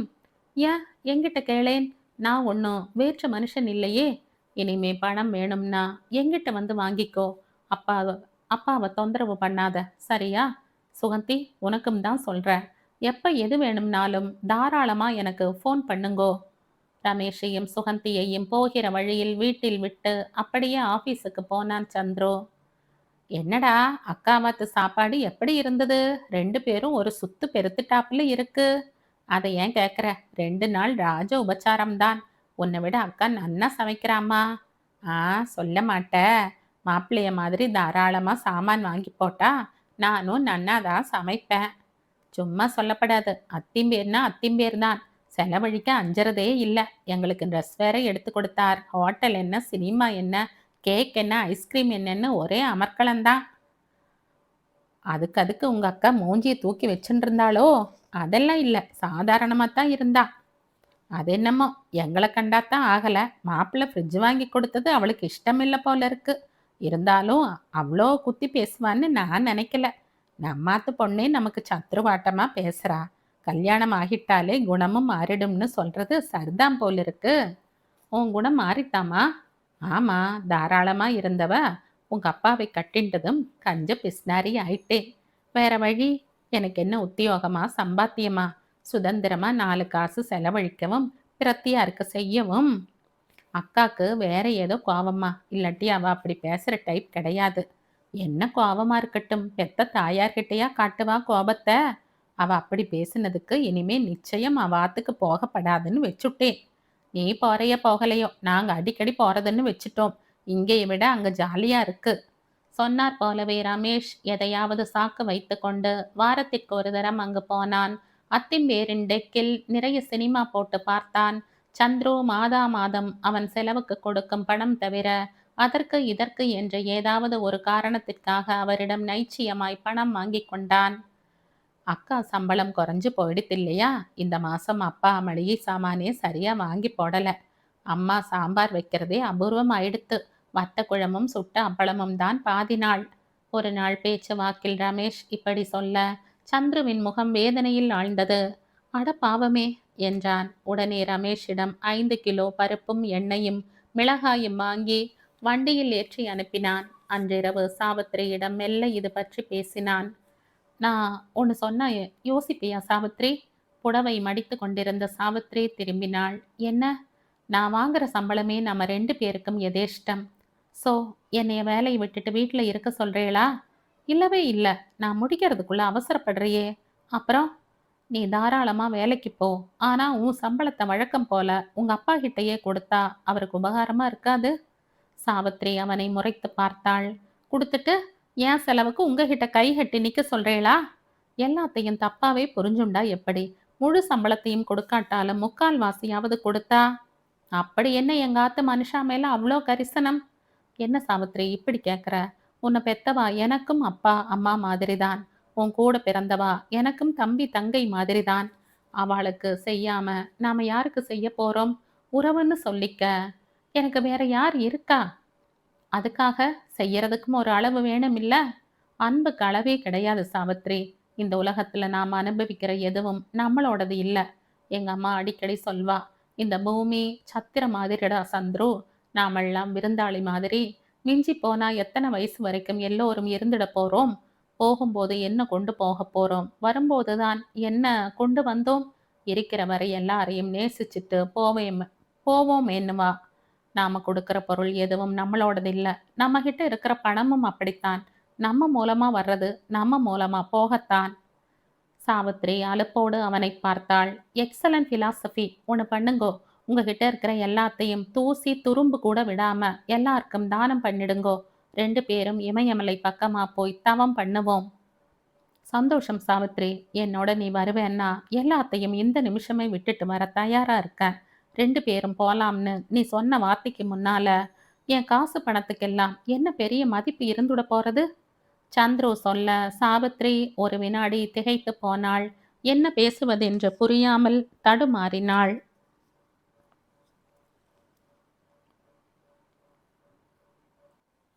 நான் சொன்ன விஷயத்த யோசிச்சு பாரு சாவித்ரி. நம்மளால முடிஞ்ச உதவிய செய்யாம இருக்கிறது கூட பாவம்தான்னு உனக்கு தெரிஞ்சிருக்குமே. யாருக்கோ இல்ல, உன் குடும்பத்துக்கு தானே செய்ய போற. எங்க அப்பா வாங்கிக்காட்டா? வாங்கிக்க வைக்கணும். அவர் வேணாம்னு தான் சொல்லுவா. நீ சகஜமா அன்பா சொன்னா நிச்சயம் வாங்கிப்பா. சந்துரு சொல்ல சாவித்திரிக்கு சிரிப்பு வந்தது. அப்பாவாவது வேண்டாம் என்று சொல்வதாவது? மாப்பிள்ளை கொடுத்தே மறுக்காதவருக்கு பெண் பணம் கொடுத்தால் கசக்கவா செய்யும்? இருந்தாலும் அவளைப் பற்றியோ, அவளுடைய உணர்வுகளைப் பற்றியோ கொஞ்சமும் கவலைப்படாது தன் சுயநலத்திற்காக வயது கடந்த ஒரு மனிதனுக்கு அவளை விற்றவர் அவர். அப்படிப்பட்டவருக்கு எதற்கு அவள் உழைத்து கொட்ட வேண்டும்? கூடவே கூடாது. அவர் நன்றாக கஷ்டப்படட்டும். சாவித்ரி சந்துருவை நிமிர்ந்து பார்த்தாள். நீங்க எவ்வளோ உபதேசம் செய்தாலும் என் மனசு ஏத்துக்காது. எங்க அப்பாவை நான் வெறுக்கிறேன். என் சம்பளத்தை நம்பியா அவர் ஜீவனம் நடத்துறார்? அப்படி நடத்தினா அது அவர் தப்பு. அவர் எதுவும் கேட்கல சாவித்ரி. நானா தான் கொடுக்க சொல்றேன். அவர் கேட்டாலும் கேட்காட்டாலும் எனக்கு கொடுக்க இஷ்டம் இல்ல. இதுக்கு மேல இத பத்தி பேச வேண்டாம். சாவித்ரி உறுதியாய் சொல்ல சந்துரு வாடிய முகத்தோடு அவளை பார்த்தான். சார், உங்களுக்கு ஒரு கால் வருது, கனெக்ட் பண்ணவா? ஆபரேட்டர் கேட்க சந்துரு சரி என்றபடி ரிசீவரை எடுத்தான். அத்திம்பேர், நான் மாலதி பேசுறேன் என்ற எதிர்முனையில் சாவித்திரியின் இரண்டாவது தங்கையின் குரல் கேட்டது. என்னம்மா சொல்லு. ஒரு முக்கியமான விஷயம் பேசணும் அத்திம்பேர் உங்ககிட்ட. என்ன சொல்லுமா? ஃபோன்ல டீட்டெயிலா பேச முடியாதே. அப்போ சாயங்காலம் ஆத்துக்கு வாயேன். ஐயோ, அக்கா இருப்பாளே. அக்கா இருந்தா என்ன? ஆஹா, அவளுக்கு இப்ப தெரிய வேண்டாம். சரி, ஒன்று பண்ணு. மத்தியானம் லஞ்ச் டைம்ல என் ஆஃபீஸ்ல வந்து பாரு. தேங்க்ஸ் அத்திம்பேர். சரியா 1 மணிக்கு வரேன். சந்துரு ரிசீவரை வைத்துவிட்டு என்னவாக இருக்கும் என்று யோசித்தான். சரியாக 1 மணிக்கு மாலதி வந்தாள். அவளுக்கும் சேர்த்து டிஃபன் சொல்லி வாங்கி வைத்திருந்தான். என்ன விஷயம்? சாப்பிட்டுண்டே சொல்லு. காதலிக்கிறது தப்பா அத்திம்பேர்? யார் சொன்னா? யாராவது சொல்லிடுவாளோன்னு தான் கேட்டேன். புரியும்படியா சொல்லு. திடீர்னு காதலை பத்தி எதுக்கு கேட்குற? யார் யாரை காதலிக்கிறா? நான் தான் அத்திம்பேர். நீயா? சந்துரு வியப்போடு அவளை பார்த்தான். நான் காலேஜில் படிக்கும்போதே எனக்கும் அஸ்வினுக்கும் பழக்கம் உண்டு. அப்பாட்ட சொல்ல வேண்டியது தானே? பயமா இருக்கா? இல்லை ஜாதி பிரச்சனை ஏதாவது இருக்கா? அதெல்லாம் இல்லை. நம்மவா தான் அவளும். அப்புறம் என்ன? முதல் பிரச்சனை, எனக்கு முன்னால லலிதா இருக்கா. அவளுக்கு கல்யாணம் ஆகணும். 2வது லலிதா கல்யாணத்துக்கே அப்பா இன்னும் தயாராகல. அப்புறம் எப்ப பணம் சேர்த்து எனக்கு பண்றது? அது வரைக்கும் அஸ்வின் வீட்ல பொறுத்துக்க மாட்டா. அஸ்வின் அவாளுக்கு ஒரே பிள்ளை. சம்பாதிக்கிற பையனை யாரும் விட்டு வைக்க மாட்டா. இப்பவே நிறைய ஜாதகம் வர ஆரம்பிச்சாச்சா. அவ அம்மா அந்தஸ்து பார்க்குற டைப். வெறுங்கைய வீசிண்டு போய் சத்தியமா என்னால அங்க நிம்மதியா குடித்தனம் பண்ணிட முடியாது. 10 பவன் நகையாவது போட்டு கௌரவமா கல்யாணம் பண்ணி கொடுத்தாதான் அந்த வீடு என்ன மதிக்கும். அஸ்வினுக்கு மதிப்பு கொடுக்கும். எதுவும் வேண்டாம்னு சொல்ற மனசு அஸ்வினுக்கு இருந்தாலும் அதுக்காக எதுவும் இல்லாம போயிட முடியாதே. இந்த பிரச்சனைய நீங்க தான் எனக்கு ஹெல்ப் பண்ணணும் அத்திம்பேர். நானா? சந்துரு திகைத்தான். நான் என்ன செய்ய? லலிதா கல்யாணம் முடியிற வரைக்கும் அஸ்வின் பொறுக்க மாட்டார். அதனால எனக்கும் அஸ்வினுக்கும் உடனடியா கல்யாணம் நடக்க நீங்க தான் ஏதாவது செய்யணும்.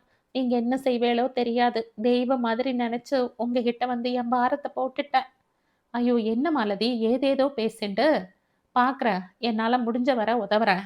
உங்களால மட்டும்தான் முடியும் அத்திம்பேர். என் மனசு சொல்றது. பார்ப்போம் என்ன செய்யலாம்னு. நான் முதல்ல யோசிக்கிறேன். எனக்கு 1 வாரம் டைம் கொடு. அவளை அனுப்பிவிட்டு சந்துரு யோசித்தான். அத்திம்பேர் எது சொன்னாலும் அப்பா கேட்பார் என்ற நம்பிக்கை மாலத்திக்கு இருந்ததால்தான் இந்த பிரச்சனையை அவன் பொறுப்பிலேயே விட்டுவிட்டாள் போலிருக்கிறது. சந்துரு அதற்கடுத்த வாரம் மாமனார் வீட்டுக்கு வந்தான். வாங்க மாப்ள, சாவித்திரி வரலையா? மாமியார் வரவேற்றாள். இந்த பக்கம் ஒரு வேலையா வந்தேன். அப்படியே இங்க ஏறினேன். மாமா இல்லையா? இருக்காரே. மாடிக்கு வேட்டி காய போட போயிருக்கார். இப்ப வந்துடுவார்.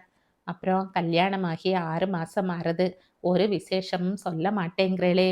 சந்துரு சிரித்து மழுப்பிவிட்டு பேச்சை மாற்றினான். என்ன சமையல் இன்னைக்கு? என்ன பெரிய சமையல்? எல்லாருக்கும் சளியும் ஜலதோஷமுமா இருக்கேன்னு மிளகு குழம்பும் பருப்பு துவையலும் பண்ணேன். ஒரு வாய் சாப்பிடுறேளா? நீங்க வச்ச மிளகு குழம்ப டேஸ்ட் பண்ணாம போனா பாவம் இல்ல வந்து சேரும். சும்மா 4 ஸ்பூன் போரும். ஒரு கிண்ணத்துல கொண்டு வாங்கோ. மாமியார் முகம் மலர உள்ளே போனாள். மாப்பிள வந்திருக்கேன்னு மாடியில காக்கா கத்துது. வாங்கோ மாப்பிளே. மாமனார் மூக்கு கண்ணாடியை துடைத்து போட்டுக்கொண்டு எதிரில் அமர்ந்தார். ராத்திரி எனக்கு ஒரு கனவு. சந்துரு சொல்ல, சொல்லுங்கோ என்ன கனவு என்றார். லலிதாவுக்கு கல்யாணம் ஆகிற மாதிரி. கனவுல தான் ஆகணும். ஏன் மாமா அப்படி சொல்றேள்? ஒண்ணுமே வேண்டாம்னு நீங்க சாவித்திரிய பண்ணிட்டாப்ல எல்லாரும் பெருந்தன்மையோட இருந்துடுவாளா? ஏன் அப்படி பேசுறேள்? என்னை விட 100 மடங்கு நல்லவா சத்தியமா இருக்கா? என்னமோ போங்க மாப்ள. சில நேரம் வரிசையா குழந்தைகளை பெத்துண்டதுக்கு என்ன நானே அழுத்துக்கிறேன். அந்த காலத்துல ஏது கட்டுப்பாடு அதுவும் இதுவும். கர்ப்பத்தை கலைச்சா பாவம் பாவம்னு சொல்லியே பெத்துண்டாச்சு. சரி பிறந்ததெல்லாம் பொண்ணாவே பிறக்கணுமா? எது பொறக்கணும்னு தீர்மானம் பண்றவன் பகவான் தானே, நாம இல்லையே. கொடுத்தவன் கண்டிப்பா வழியும் காட்டுவான். நீங்க லலிதாவுக்கு நல்ல வரனா பாருங்கோ. அது சரி, வெறுங்கையில எங்க இருந்து முழம் போடுறது? பூவும் நாரும் நான் தரேன். தொடுத்துட்டு முழம் போடலாமே. சந்திர சொல்ல அவர் வியப்போடு அவனை ஏறிட்டு பார்த்தார். என்ன சொல்றேன் நீங்க? பணத்தை பத்தி கவலைப்படாதீங்கோ. நான் பக்கபலமா இருக்கேன்னு சொன்னேன். உங்களுக்கு எழுக்கு தலையெழுத்து. உங்களுக்கு நான் எதுவுமே செய்யல. எப்ப சாவித்திரி கழுத்துல நான் 3 முடிச்சு போட்டனோ அந்த நிமிஷம் நான் இந்த வீட்டு மாப்பிள்ளையா மட்டும் ஆகல, உங்களுக்கு மூத்த பிள்ளையாவும் ஆயிட்டேன். ஒரு மூத்த பிள்ளைக்குரிய கடமையைத்தான் நான் செய்ய போறேன். உங்க எல்லோரையும் விட்டா எனக்கும் யார் இருக்கா? நீங்க சொன்னாலும் சொல்லாட்டாலும் எங்களுக்கு நீங்க பிள்ளை மாதிரி தான். அதுக்காக உங்களை கசக்கி பிழிஞ்சா அது பாவம் இல்லையா? கசக்கி பிழியலையே, நானா தானே முன் வந்து செய்யறேன்னு சொல்றேன். மாமனார் ஏதோ சொல்ல வாய் எடுக்க சந்துரு கை தூக்கி தடுத்தான். இதுக்கு மேல எதுவும் பேச வேண்டாம். லலிதாக்கு உடனே நல்ல இடமா பாருங்கோ. பார்த்துட்டு சொல்லுங்கோ. லலிதா மட்டுமல்ல, சுகந்தி கல்யாணம் வரைக்கும் என் பொறுப்புதான். நீங்க மாப்பிள்ளையா கிடைச்சது எங்களோட எந்த ஜென்மத்து புண்ணியம்னு தெரியலையே. சந்துரு மாமியார் கொடுத்த மிளகு குழம்பு சாதத்தை சாப்பிட்டு விட்டு கிளம்பினான். அன்று முழுக்க அந்த வீடு மாப்பிள்ளையின் பெருந்தன்மையை பற்றியே வாய் வலிக்க பேசியது. மாப்பிள்ளை கொடுத்த தைரியத்தில் கோபாலன் லலிதாவுக்கு வரன் தேட ஆரம்பித்தான்.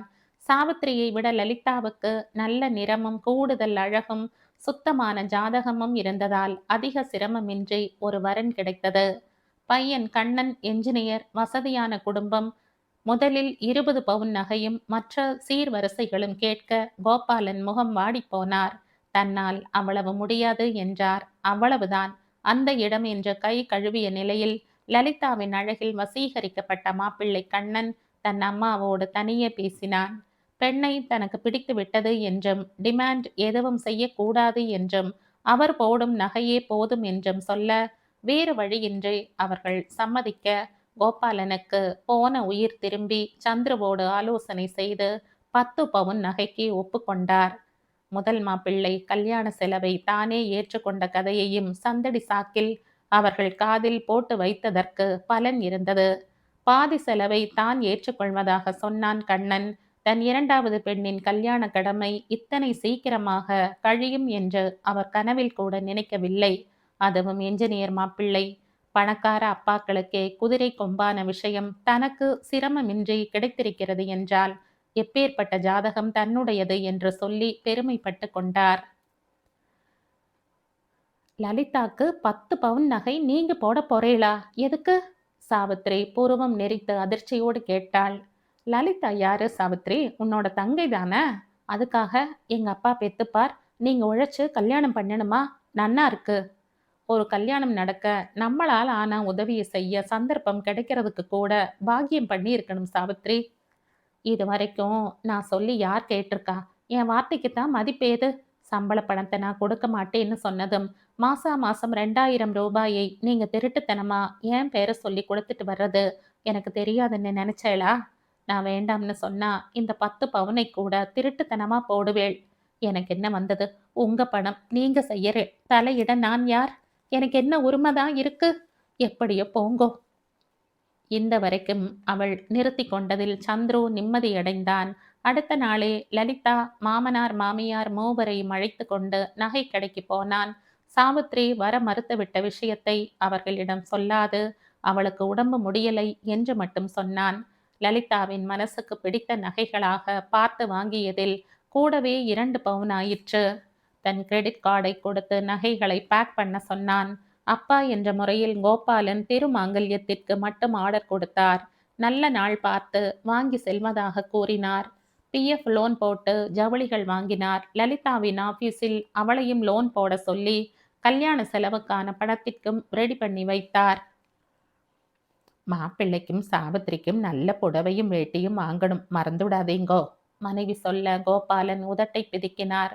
பாப்போம், இதுக்கே காசு இடிக்கும் போல இருக்கு. வாங்காட்டாலும் அவ ஒன்றும் நினைச்சுக்க மாட்டா. என் கஷ்டம் தெரியும் அவளுக்கு. அதுக்காக 12 பவுன் நகை வாங்கி கொடுத்தவாளுக்கு ஒரு 1000 ரூபாய் கூட நாம செலவழிக்கலன்னா அது அசிங்கம் இல்லையா? உன் வேலையை பார்த்துட்டு போறையா? மனுஷ கஷ்டம் தெரியாம அசிங்கம் அழகுன்னு பேசிண்டோ. பெருசாய் அவர் கத்த அம்மா கப் என்ற வாயை மூடிக்கொண்டு நகர்ந்து விட்டாள். கடைசியில் 300 ரூபாயில் சாவித்திரிக்கு ஒரு புடவையும் 300 ரூபாயில் சந்துருவுக்கு ஒரு 8 முழம் வேட்டியும் ஷர்ட் துணியும் எடுத்தார். ஏதோ என்னால முடிஞ்சது என்று சொல்லி தாம்பூல தட்டில் வைத்து கல்யாணத்திற்கு முன்பே சந்துருவின் வீட்டுக்கு போய் கொடுத்து விட்டு வந்தார். சூப்பர் புடவை, 12 பவுன் நகைக்கு கிடைச்ச பதில் மரியாதை. சாவித்திரி அப்பா போனதும் சந்துருவிடம் இளக்காரமாக சொன்னாள். பதில் மரியாதை எதிர்பார்த்தா நாம நகை வாங்கி கொடுத்தோம்? நாம எதிர்பார்க்கல, சரிதான். அவளா நல்ல புடவை வாங்கப்படாதுன்னு ஏதாவது சட்டம் இருக்கா? உங்க அப்பா நிலைமை தெரிஞ்சும் இப்படி நீ பேசக்கூடாது சாவித்ரி. என்ன நிலைமை பாழா போயிடுத்து அப்படி? மாலத்திக்கும் சுகந்திக்கும் பட்டு புடவை எடுக்க தெரியறது? 12 பவுன் நகை வாங்கி கொடுத்த பொண்ணுக்கும் மாப்பிள்ளைக்கும் வாங்குறதுக்கு மட்டும் நிலைமை இடிக்குமாக்கும்? உனக்கு புடவை வாங்கித்தரேன், நான் இருக்கனே சாவித்ரி. மாலத்திக்கும் சுகந்திக்கும் அவர்தானே எடுத்தாகணும். இன்னைக்கே கடைக்கு போகலாம் வா. தங்கை கல்யாணத்துக்கு நான் உனக்கு நல்ல புடவை வாங்கி தரேன். தேவையில்லை, என் கல்யாண புடவைகளே கட்டிக்காம சீரழியறதாம். யாருக்கு வேணும் புது புடவை? பணமே கொட்டி கிடந்தா கூட எங்க அப்பாவுக்கு செய்ய மனசு வராதுன்னு எனக்கு தெரியும். ஒரு நாள் நீங்களும் புரிஞ்சுப்பேள். யார்கிட்டையுமே எதையுமே எதிர்பார்க்க கூடாது. நம்மளால செய்ய முடிஞ்சதை செஞ்சுட்டு போயிண்டே இருக்கணும்னு உங்க அம்மா சொல்லியிருக்கா, சரியா? நல்ல அம்மா, நல்ல பிள்ளை. தனக்கு மிஞ்சித்தான் தானம்ங்கிறத உங்க அம்மா சொல்லலையாக்கும்? சாவித்ரி வழக்கம் போல அழுத்து கொண்டாலும் உள்ளூர அப்பாவை அவமானப்படுத்த முடிவு செய்தாள். கல்யாணத்திற்கு 1 வாரம் முன்பு அம்மா வந்தாள். அப்பா உன்னை கூட்டிண்டு வர சொன்னாருடி சாவித்ரி. கல்யாண வேலைகள் எல்லாம் தலைக்கு மேலே இருக்கு. 1 வாரம் நீ அங்கேயே வந்திருந்தா எவ்வளோ ஒத்தாசையா இருக்கும். நீயா வரணும். உன்னை கூப்பிடணுமா சொல்லு. வெள்ளிக்கிழமை சுமங்கலி பிரார்த்தனை வேற வச்சிருக்கு. ஏதாவது ஹெல்ப் பண்ணணுமான்னு கேட்க கூட மாட்டேங்கிறையே. என்ன கோபம் உனக்கு எங்க கிட்ட? 3வது மனுஷியாட்டம் தள்ளியே இருக்க. அம்மா படபடவென்று பேச, நல்ல காரியம் நடக்கும்போது எதற்கு தகராறு பண்ண வேண்டும் என்று ஒரு சிரிப்போடு கோபத்தை அடக்கி கொண்டாள். போக பிடிக்காவிட்டாலும் வேறு வழியின்றி அம்மாவோடு கிளம்பி சென்றாள். பிறந்த வீட்டிற்கு வந்து எல்லாரோடும் சகஜமாகவே இருந்தாள். சிரித்து பேசினாள். மாங்கு மாங்கு என்று வீட்டு வேலைகளை இழுத்து போட்டு கொண்டு செய்தாள். சந்துருவுக்கே அவள் சுபாவம் ஆச்சரியத்தை தந்தது. இதேபோல் அவள் தன்னையும் நேசிக்க ஆரம்பித்து விட்டால் எவ்வளவு நன்றாக இருக்கும் என்று கற்பனை செய்து பார்த்து அந்த கற்பனைக்கே ஆக மகிழ்ந்து போனான். சுமங்கலி பிரார்த்தனை என்று அவள் மடிசார் புடவை கட்டிக்கொண்டு கைகளிலும் கால்களிலும் மருதாணி அப்பிக்கொண்டு நுனி முடிச்சிட்ட கூந்தலில் மல்லிகை பூவை சுமந்து கொண்டு எல்லோரோடும் சேர்ந்து அமர்ந்து மாங்கல்ய பிரார்த்தனை செய்த போது அது தனக்காகத்தானே என்ற எண்ணம் உள்ளூர ஒருவித சுகத்தை ஏற்படுத்தியது. கட்டிலில் கணவன் என்ற அந்தஸ்து இன்னும் ஏற்படாவிட்டாலும் அவள் தன் மாங்கல்யத்தில் மஞ்சளும் குங்குமமும் வைப்பது அவனுடைய ஆயுள் நீடிக்க வேண்டித்தானே. அது போதும் என்று தோன்றியது அவனுக்கு. சுமங்கலி பிரார்த்தனை முடிந்து 9 சுமங்கலி பெண்களும் அவரவர் புருஷன் காலில் விழுந்து வணங்க சாவித்திரியும் சந்துருவை நமஸ்கரித்தாள். தேங்க்ஸ் சாவித்ரி. சந்துரு மெல்லிய குரலில் சொன்னான். எதுக்கு? என்னையும் மதிச்சு நமஸ்காரம் பண்ணதுக்கு. என் கோபம் இப்போ உங்க மேல இல்லை, எங்க அப்பா மேல. அவருக்கு நமஸ்காரம் பண்ண மாட்டேனே. சாவித்ரி ஒரு மாதிரி சிரித்தபடி நகர சந்துரு சிலையானான். சொன்னது போலவே அப்பாவை நமஸ்காரம் பண்ணுவதை நாசுக்காக தவிர்த்தாள்.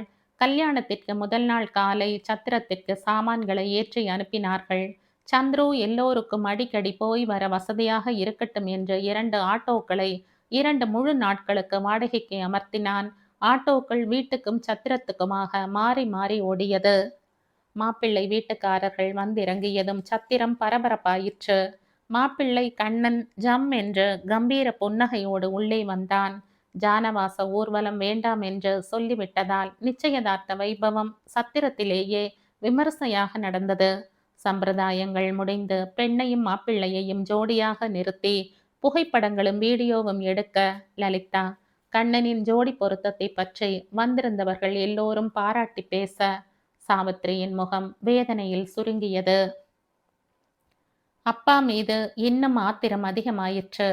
சந்துரு நல்லவன்தான், நன்றாகத்தான் இருக்கிறான், நல்ல வேலைதான். இருந்தாலும் வயது அது உறுத்தத்தானே செய்கிறது. உவ்வா முள் மாதிரி. இதற்கு யார் காரணம்? அப்பாதானே. ஏன் லலிதாவுக்கும் 20 வயது வித்தியாசத்தில் மாப்பிள்ளை பார்க்க வேண்டியதுதானே. பெண்களுக்குள் என்ன பாரபட்சம் காட்ட வேண்டியிருக்கிறது? மூத்தவளாக பிறந்து விட்டதாலேயே கனவுகளை சிதைத்து கொள்ள வேண்டுமா? உணர்வுகளை மழுங்கடித்து கொள்ள வேண்டுமா? நினைக்க நினைக்க சாவித்திரிக்கு வயிறு எரிந்தது. எல்லா கோபத்தையும் மனதில் வைத்து கொண்டு மறுநாள் முகூர்த்தத்தன்று அப்பாவை அவமானப்படுத்துவது போல அவர் வாங்கி கொடுத்த சாதாரண பாலிஸ்டர் புடவையை கட்டி கொண்டு நடமாடினாள். ஏண்டி சாவித்ரி, பட்டு புடவை கட்டிக்கலையா? இதை கட்டின்னு இருக்க. இதுதான் என் புடவை, இதுக்கு என்ன? லலிதா கல்யாணத்துக்கு அப்பா எனக்கு எடுத்து கொடுத்த புடவையைத்தானே கட்டிக்கணும். அப்பா எடுத்த புடவையை எல்லாரும் பார்க்க வேண்டாமா? அதான் இதை உடுத்துட்டு இருக்கேன். சாவித்ரி சொல்ல அம்மாவின் முகம் அஷ்ட கோணலாயிற்று. கல்யாணத்துக்கு அப்பா எடுத்து கொடுத்த புடவை என்று கண்ணில் பட்டவர்களிடமெல்லாம் சொல்லி கொண்டு நடமாடினாள். அவளுக்கு நல்ல புடவை வாங்கிடுங்கன்னு சொன்னேனே, கேட்டேளா? வேணும்னே அந்த புடவையை கட்டிண்டு அவ உங்க மானத்தை ஏலம் விட்டுருக்கா. தேவையா இது? அம்மா அப்பாவிடம் புலம்பினாள். நன்னா ஏலம் விடட்டுமே, யார் வேண்டாம்னா? என் மானம் போகாதடி, அவமானம்தான் போகும். நான் குபேரம் இல்லைன்னு ஊருக்கே தெரியும். என் சக்திக்கேத்த புடவை தான் என்னால் எடுக்க முடியுங்கிறதும் தெரியும். வாங்கிக்கிறவா புத்தி நன்னா இல்லைன்னா மட்டும், நன்னா இல்லைன்னா பட்டும் பீதாம்பரமும் வாங்கி தந்தா கூட நொட்டை நொல்லதான் சொல்லுவா. மனசு நன்னா இருந்தா நூல் புடவை கொடுத்தா கூட பட்டு புடவையா நினைச்சு அகமகிழ்ந்து போவா. உன் பொண்ணு புத்தி கொனஷ்ட புத்தி. மாப்பிள்ளை நல்ல மாதிரியா அமைஞ்சாரேன்னு பார்த்தா நம்ம பொண்ணே நமக்கு சத்ருவா நிற்கிறது. இதுதான் தலையெழுத்துங்கிறது. எல்லாம் நன்னா அமைஞ்சிட்டா எப்படி? அவன் என்ன வேணா சொல்லிட்டு தெரியட்டும், யாரும் சட்டை பண்ணிக்க வேண்டாம். அவ வேலையை பாருங்கோ. அப்பா கண்ணூஞ்சல் முடிந்து பொண்ணும் மாப்பிள்ளையும் மேடைக்கு வர அடுத்து நடக்க வேண்டியதை கவனிக்க போனார். நீ செய்யறது நன்னா இல்ல சாவித்ரி. சந்துரு அதற்கு மேல் பொறுக்க முடியாமல் அவளை ஓரிடத்தில் நிறுத்தி கூறினான். ஏன், என்ன நன்னா இல்ல? உன்கிட்ட இல்லாத பட்டு புடவையா? நம்ம கல்யாணத்துக்கு வாங்கின புடவைகள், எங்க அம்மாவோட பட்டு புடவைகள்னு பீரோ நிறைய புடவைய வச்சுண்டு உங்க அப்பாவை மட்டம் தட்டணும்னே இதை கட்டிட்டு நடமாடுறது தப்பு. அவர் அன்பா வாங்கி தந்த புடவை அரை காசு விலையானாலும் மதிக்கணும். இப்படி கேலி பண்ணிட்டு தெரியப்படாது. இது உனக்கு மட்டும் கேவலம் இல்லை, எனக்கும் கேவலம். எனக்கு எதை பத்தியும் கவலை இல்லை. எனக்கு யாரையும் பிடிக்கல. எல்லாருமே என் கண்ணுக்கு எதிரிகளாத்தான் தெரியறா. நான் இப்படித்தான் செய்வேன். இதுல தான் எனக்கு திருப்தி கிடைக்கிறது. தயவு செஞ்சு நீங்க இதுல தலையிட வேணாம். உனக்கு பிடிக்கலன்னா வா சாவித்ரி, நாம இங்கிருந்து போயிடலாம். இதை விட அது எவ்வளவோ பெட்டர். ஏன், நம்ம வயசு வித்தியாசம் உங்களுக்கே வெக்கமா இருக்கா? அதான் போயிடலாம்னு சொல்றேளா? சாவித்ரி குதர்க்கமாக கேட்க சந்துரு சோர்ந்து போய் அங்கிருந்து நகர்ந்து சென்றான். சாவித்ரி அன்று முழுக்க அந்த புடவையோடு தான் இருந்தாள். பிறந்த வீட்டினர் யாரும் அவளோடு முகம் கொடுத்து பேசவில்லை. அதை பற்றி அவள் கவலைப்படவும் இல்லை. உங்க மூஞ்சிக்காக பார்க்குற மாப்பிள, இல்லாட்டி அவ இன்னைக்கு பண்ண கூத்துக்கு இழுத்து போட்டு மிதிச்சிருப்பேன். என்ன செய்ய, இப்ப அவ ஏன் பெண் இல்லையே, உங்க பொண்டாட்டியாச்சே. அதான் பல்ல கடிச்சுண்டு எல்லா அவமானத்தையும் தாங்கிட்டேன். இரவு சாப்பாட்டுக்கு பிறகு அப்பா சந்துருவிடம் சொல்ல சந்துரு தர்ம சங்கடத்தோடு நெளிந்தான். இத்தனைக்கும் காரணம் அவள் விருப்பத்தை புறக்கணித்து அவளை அவனுக்கு அவர் கல்யாணம் பண்ணி வைத்ததுதான் என்று சொல்லவா முடியும்?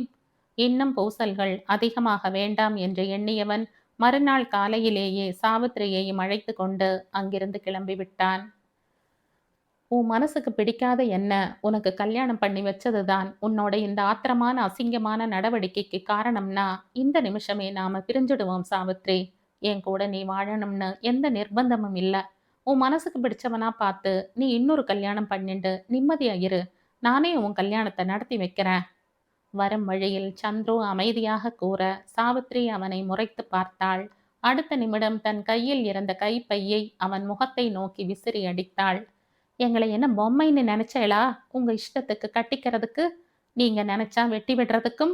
வெக்கமா இல்ல இப்படி பேச? இப்படி சொல்லிட்டா பெரிய தியாகி ஆயிடலாம்னு நினைப்போ? இதனால பிரச்சனை தீர்ந்துடுமா? இனிமே என்ன யாராவது கன்னி பொண்ணா பாப்பாளா? நான் என்ன குந்தி தேவியா? இல்ல நீங்க தான் சூரிய பகவானா? மறுபடியும் கன்னித்தன்மையோட எல்லாரும் என்னை பார்க்க? உங்க விரல் நகம் கூட என் மேல படலைன்னு கற்பூரம் அணைச்சு சத்தியம் பண்ணா கூட யாரும் நம்ப மாட்டான்னு தெரியுமா உங்களுக்கு? டைவர்ஸாம் டைவர்ஸ் மண்ணாங்கட்டி. இது ஒரு எஸ்கேபிச புத்தி. சாவித்ரி நெருப்பு சட்டையால் விளாச தான் அப்படி சொல்லி இருக்க வேண்டாமோ என்று தோன்றியது சந்துருவுக்கு. தன் பேச்சுக்காக வெட்கப்பட்டான். அவன் வயசு வித்தியாசத்தை மறந்து ஒரு சின்ன பெண்ணை கல்யாணம் பண்ணி கொண்டது முதல் குற்றம் என்றால், விவாகரத்து என்று பேசி அவள் சொல்வது போல் தப்பித்து ஓட நினைப்பது இரண்டாவது குற்றம். ஒரு குற்றத்திற்கே பிராயச்சித்தம் செய்ய இயலாத நிலையில் ஏன் இரண்டாவது குற்றம் புரிந்தேன்? சட், நானும் மோசம்தான். சந்துரு தன்னையே கடிந்து கொண்டபடி சாவித்திரியை பரிதாபமாக பார்த்தான். ஐம் சாரி சாவித்ரி என்றான். யாருக்கு வேண்டும் உன் சாரி என்பது போல் சாவித்ரி முகத்தை திருப்பிக் கொண்டாள். பெண் தன்னை அவமானப்படுத்தியதை மனதில் வைத்துக்கொண்டு கல்யாணம் முடிந்த பிறகு தன் வீட்டில் நடந்த மறு விருந்து, கண்ணனின் வீட்டில் தங்களுக்கு கொடுத்த விருந்து என்று எதற்கும் சாவித்திரியை கூப்பிடவில்லை கோபாலன். மாப்பிள்ளைகிட்ட ஒரு வார்த்தை சொல்றதுதான் மரியாதை என்ற மனைவியின் வார்த்தையையும் நிர்தாட்சண்யமாக புறக்கணித்தார். கண்ணன் லலிதாவுக்கு மறு விருந்து நடக்கிறது என்று தெரியாமலேயே அன்று எதேச்சையாக சந்துரு மாமனார் வீட்டுக்கு வந்தவன் உள்ளே இருந்த கும்பலை கண்டு திகைத்து விட்டான். புது அத்திம்பேரிடம் ரமேஷும் சுகந்தியும் மாலதியும் அரட்டை அடித்து கொண்டிருக்க திடுதிப்பென்று வந்து நின்ற சந்துருவை பார்த்ததும் அவர்கள் முகம் மாறியது. இவர் இங்கே வந்தார் என்பதை போல் ஒருவரை ஒருவர் அவர்கள் பார்த்து கொள்ள சந்துருவுக்கு தர்ம சங்கடமாக போய்விட்டது. வாங்கோ, இன்னைக்கு அவளுக்கு மறுவிருந்து. சாவித்திரி கூப்பிட்டா அவ மூஞ்சிய காட்ட போறாளேன்னு தான் கூப்பிடல. பரவாயில்ல, வந்ததுக்கு ஒரு வாய் சாப்பிட்டுட்டு போங்கோ. கோபாலன் குத்தலான குரலில் அழைக்க சந்துரு, இல்ல நான் சாப்பிட்டாச்சு, சும்மா தான் வந்தேன், நீங்க வந்திருக்கிறவாளை கவனிங்கோ, நான் அப்புறம் வரேன் என்றபடி புறப்பட்டான். கோபாலன் வாசல் வரைக்கும் வந்தார். ஒரு புடவை விஷயத்த இவ்வளோ அல்பமா பெருசுபடுத்தி இருக்க வேண்டாம் அவ, மாமனார் சொல்ல சந்துரு நின்றான். உங்ககிட்டயும் தப்பு இருக்கு. உங்களால நிறைய விலை கொடுத்து நல்ல புடவை எடுக்க முடியாதுன்னு எனக்கு தெரியாதா? ஒரு வார்த்தை நீங்க சொல்லி இருந்தா நானே பணம் கொடுத்திருப்பனே. புடவைக்கு 10 பவுன் நகை வாங்கி தந்ததோட இதுக்கும் பணம் கொடுத்துட்டு போறேன். யாருக்கு தெரிய போறது? நீங்க நகை வாங்கி போட்டது இப்படி சொல்ல காட்டி வேண்டாம், சொல்லி காட்ட வேண்டாம் மாப்ள. ஐயோ, நான் சொல்லி காட்டுறதுக்காக சொல்லல. நீங்க எப்படி சொல்லி இருந்தாலும் அது எனக்கு வலிக்கிறதே. தெரியாம குத்தினா என்ன, தெரிஞ்சு குத்தினா என்ன, வலி வலிதானே. சந்துரு துவண்டு போனான். தன் நாக்கில் எந்த சனி உட்கார்ந்து கொண்டு ஆட்டி வைக்கிறது என்று யோசித்தபடி மேற்கொண்டு எதுவும் பேசாது புறப்பட்டான். போனவனை அவரும் தடுக்கவில்லை. அதன் பிறகு 1 மாதம் வரை சந்துருவும் அந்த பக்கம் போகவில்லை. அங்கிருந்தும் யாரும் இங்கும் வரவில்லை. லலிதாவின் கல்யாணம் முடிந்தவுடன் மாலத்திக்கு தைரியம் துளிர்விட்டது. நேரம் பார்த்து அஸ்வினை பற்றி அப்பாவின் காதில் போட்டு வைத்தாள். காதல் என்ற வார்த்தையை உபயோகிக்காது அஸ்வின் தன்னை மணக்க விரும்புகிறான் என்று மட்டும் நாசுக்காக சொல்லி வைத்தாள். அவள் பயம் அவளுக்கு பெரிய அத்திம்பேர் சந்துருவின் மீது இப்போது அப்பா கோபமாக இருக்கும் நிலையில் சந்துரு மூலம் தங்கள் விஷயம் தெரிந்தால் அப்பா வேண்டுமென்றே மறுத்து விடுவாரோ என்ற பயத்தினால் தானே அப்பாவிடம் சொல்லி வைத்து விட்டாள். 2 கல்யாணத்தினாலேயே பாதி ஜீவன் போயாச்சு. உன் கல்யாணத்துக்கு இப்போ எங்கே இருந்து பணம் புரட்டுவேன்? நீ சொல்றத பார்த்தா நல்ல இடமாத்தான் தோன்றது. ஆனா நம்ம கிட்ட பணம் இல்லையே. இருக்கிற காசுக்கு கோவில்ல வச்சு மாலை மாத்தி தாலி கட்டலாம். அவ சம்மதிப்பாளா? சொல்லு, முடிச்சுடலாம். அப்பா சொல்ல மாலத்தி மென்று விழுங்கினாள். அது எப்படிப்பா, நமக்கு ஒரு கௌரவம் வேண்டாமா? போற இடத்துல நான் தலை நிமிர்ந்து நடக்க வேண்டாமா? அப்போ இன்னும் 1 மாசம் பொறுத்துண்டிரு. தமிழ்நாடு அரசு லாட்டரி சீட்டு வாங்கியிருக்கேன். பம்பர் பிரைஸ் 1 கோடி விழுந்துட்டா ராஜா முத்தையா ஹாலில் வச்சு உன் கல்யாணத்தை நடத்திடுறேன். அவர் வெற்றிலையை மென்றபடி அலட்சியமாக எழுந்து செல்ல மாலத்தி திகைப்போடு அவரை பார்த்தாள்.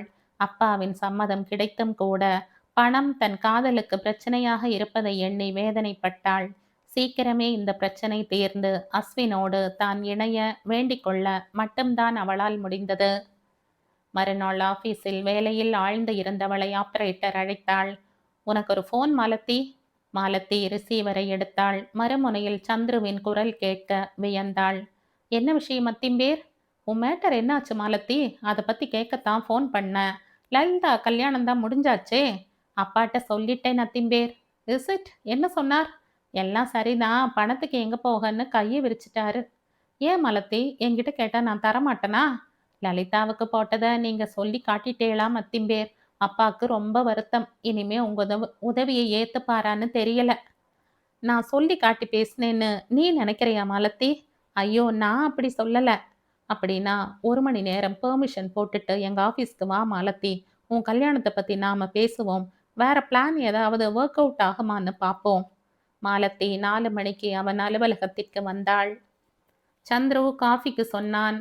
அஸ்வின் வீட்டில் என்னெல்லாம் எதிர்பார்ப்பான்னு உத்தேசமா தெரியுமா உனக்கு? குறைஞ்சது 15 பவுன் நகையாவது கேட்பான்னு தோன்றது.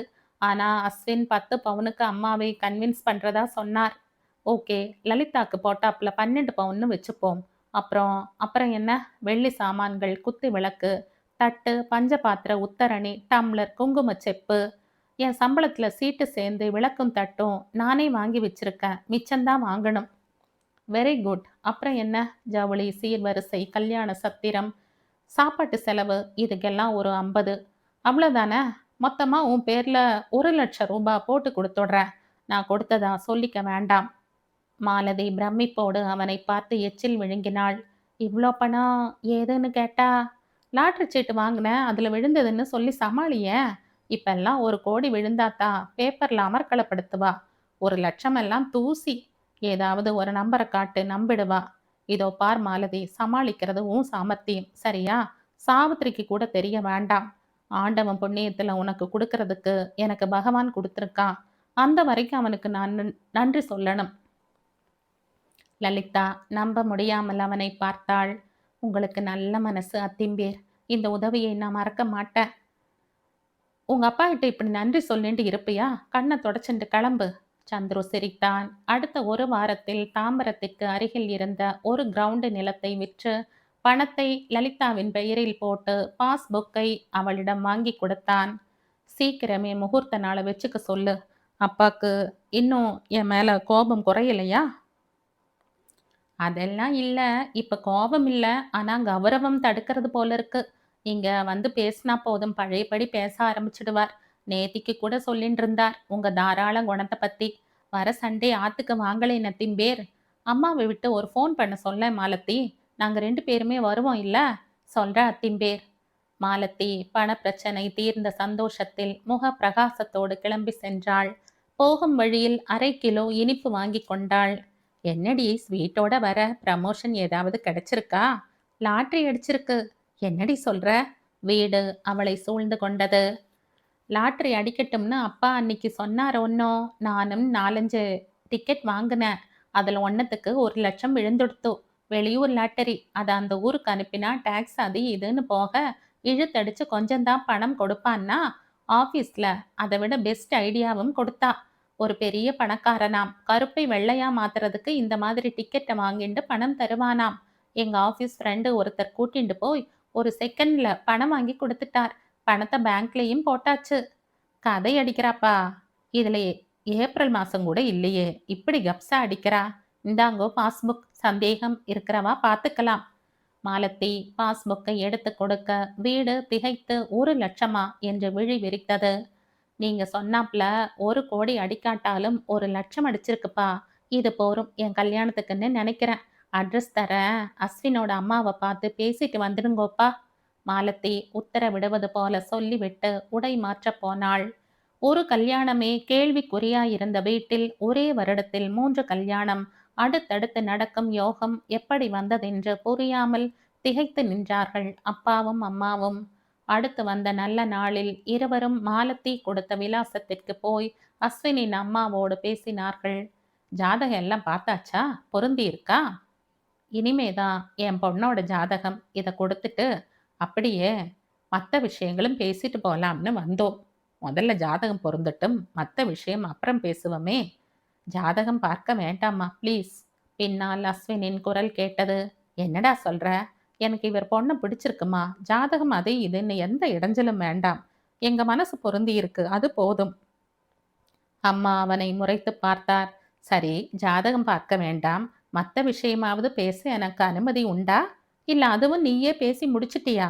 அதெல்லாம் இல்ல, அவருக்கு 4 பொண்ணுமா. நீ நினைக்கிற அளவுக்கு அவரால் செய்ய முடியாது. அவர் செய்யறது எனக்கு போதும். ஓஹோ, அந்த அளவுக்கு அந்த பெண்ணை பிடிச்சிருக்கோ? நீ பார்த்தா உனக்கும் பிடிச்சிருமா? பணமும் நகையும் மனுஷன் உண்டாக்குற விஷயம். ஆனா மனுஷா எல்லோரும் இறைவன் உண்டாக்கினது. நாம தாமா உயர்ந்து நிக்கணும், மத்ததெல்லாம் நமக்கு கீழே தான் இருக்கணும். அஸ்வின் சொல்ல அம்மா அறைப்பட்டாற் போல அவனையே விக்கித்து போய் பார்த்தாள். உன் இஷ்டப்படியே ஆகட்டும்டா. இனிமே நான் சொல்ல என்ன இருக்கு? உனக்கு பிடிச்ச பெண்தான் என் மாட்டு பெண். அம்மா சொல்ல அத்தனை பேர் முகமும் மலர்ந்தது. கோபாலன் பெண் பார்க்க வர சொல்லி அழைத்து விட்டு கிளம்பினார்.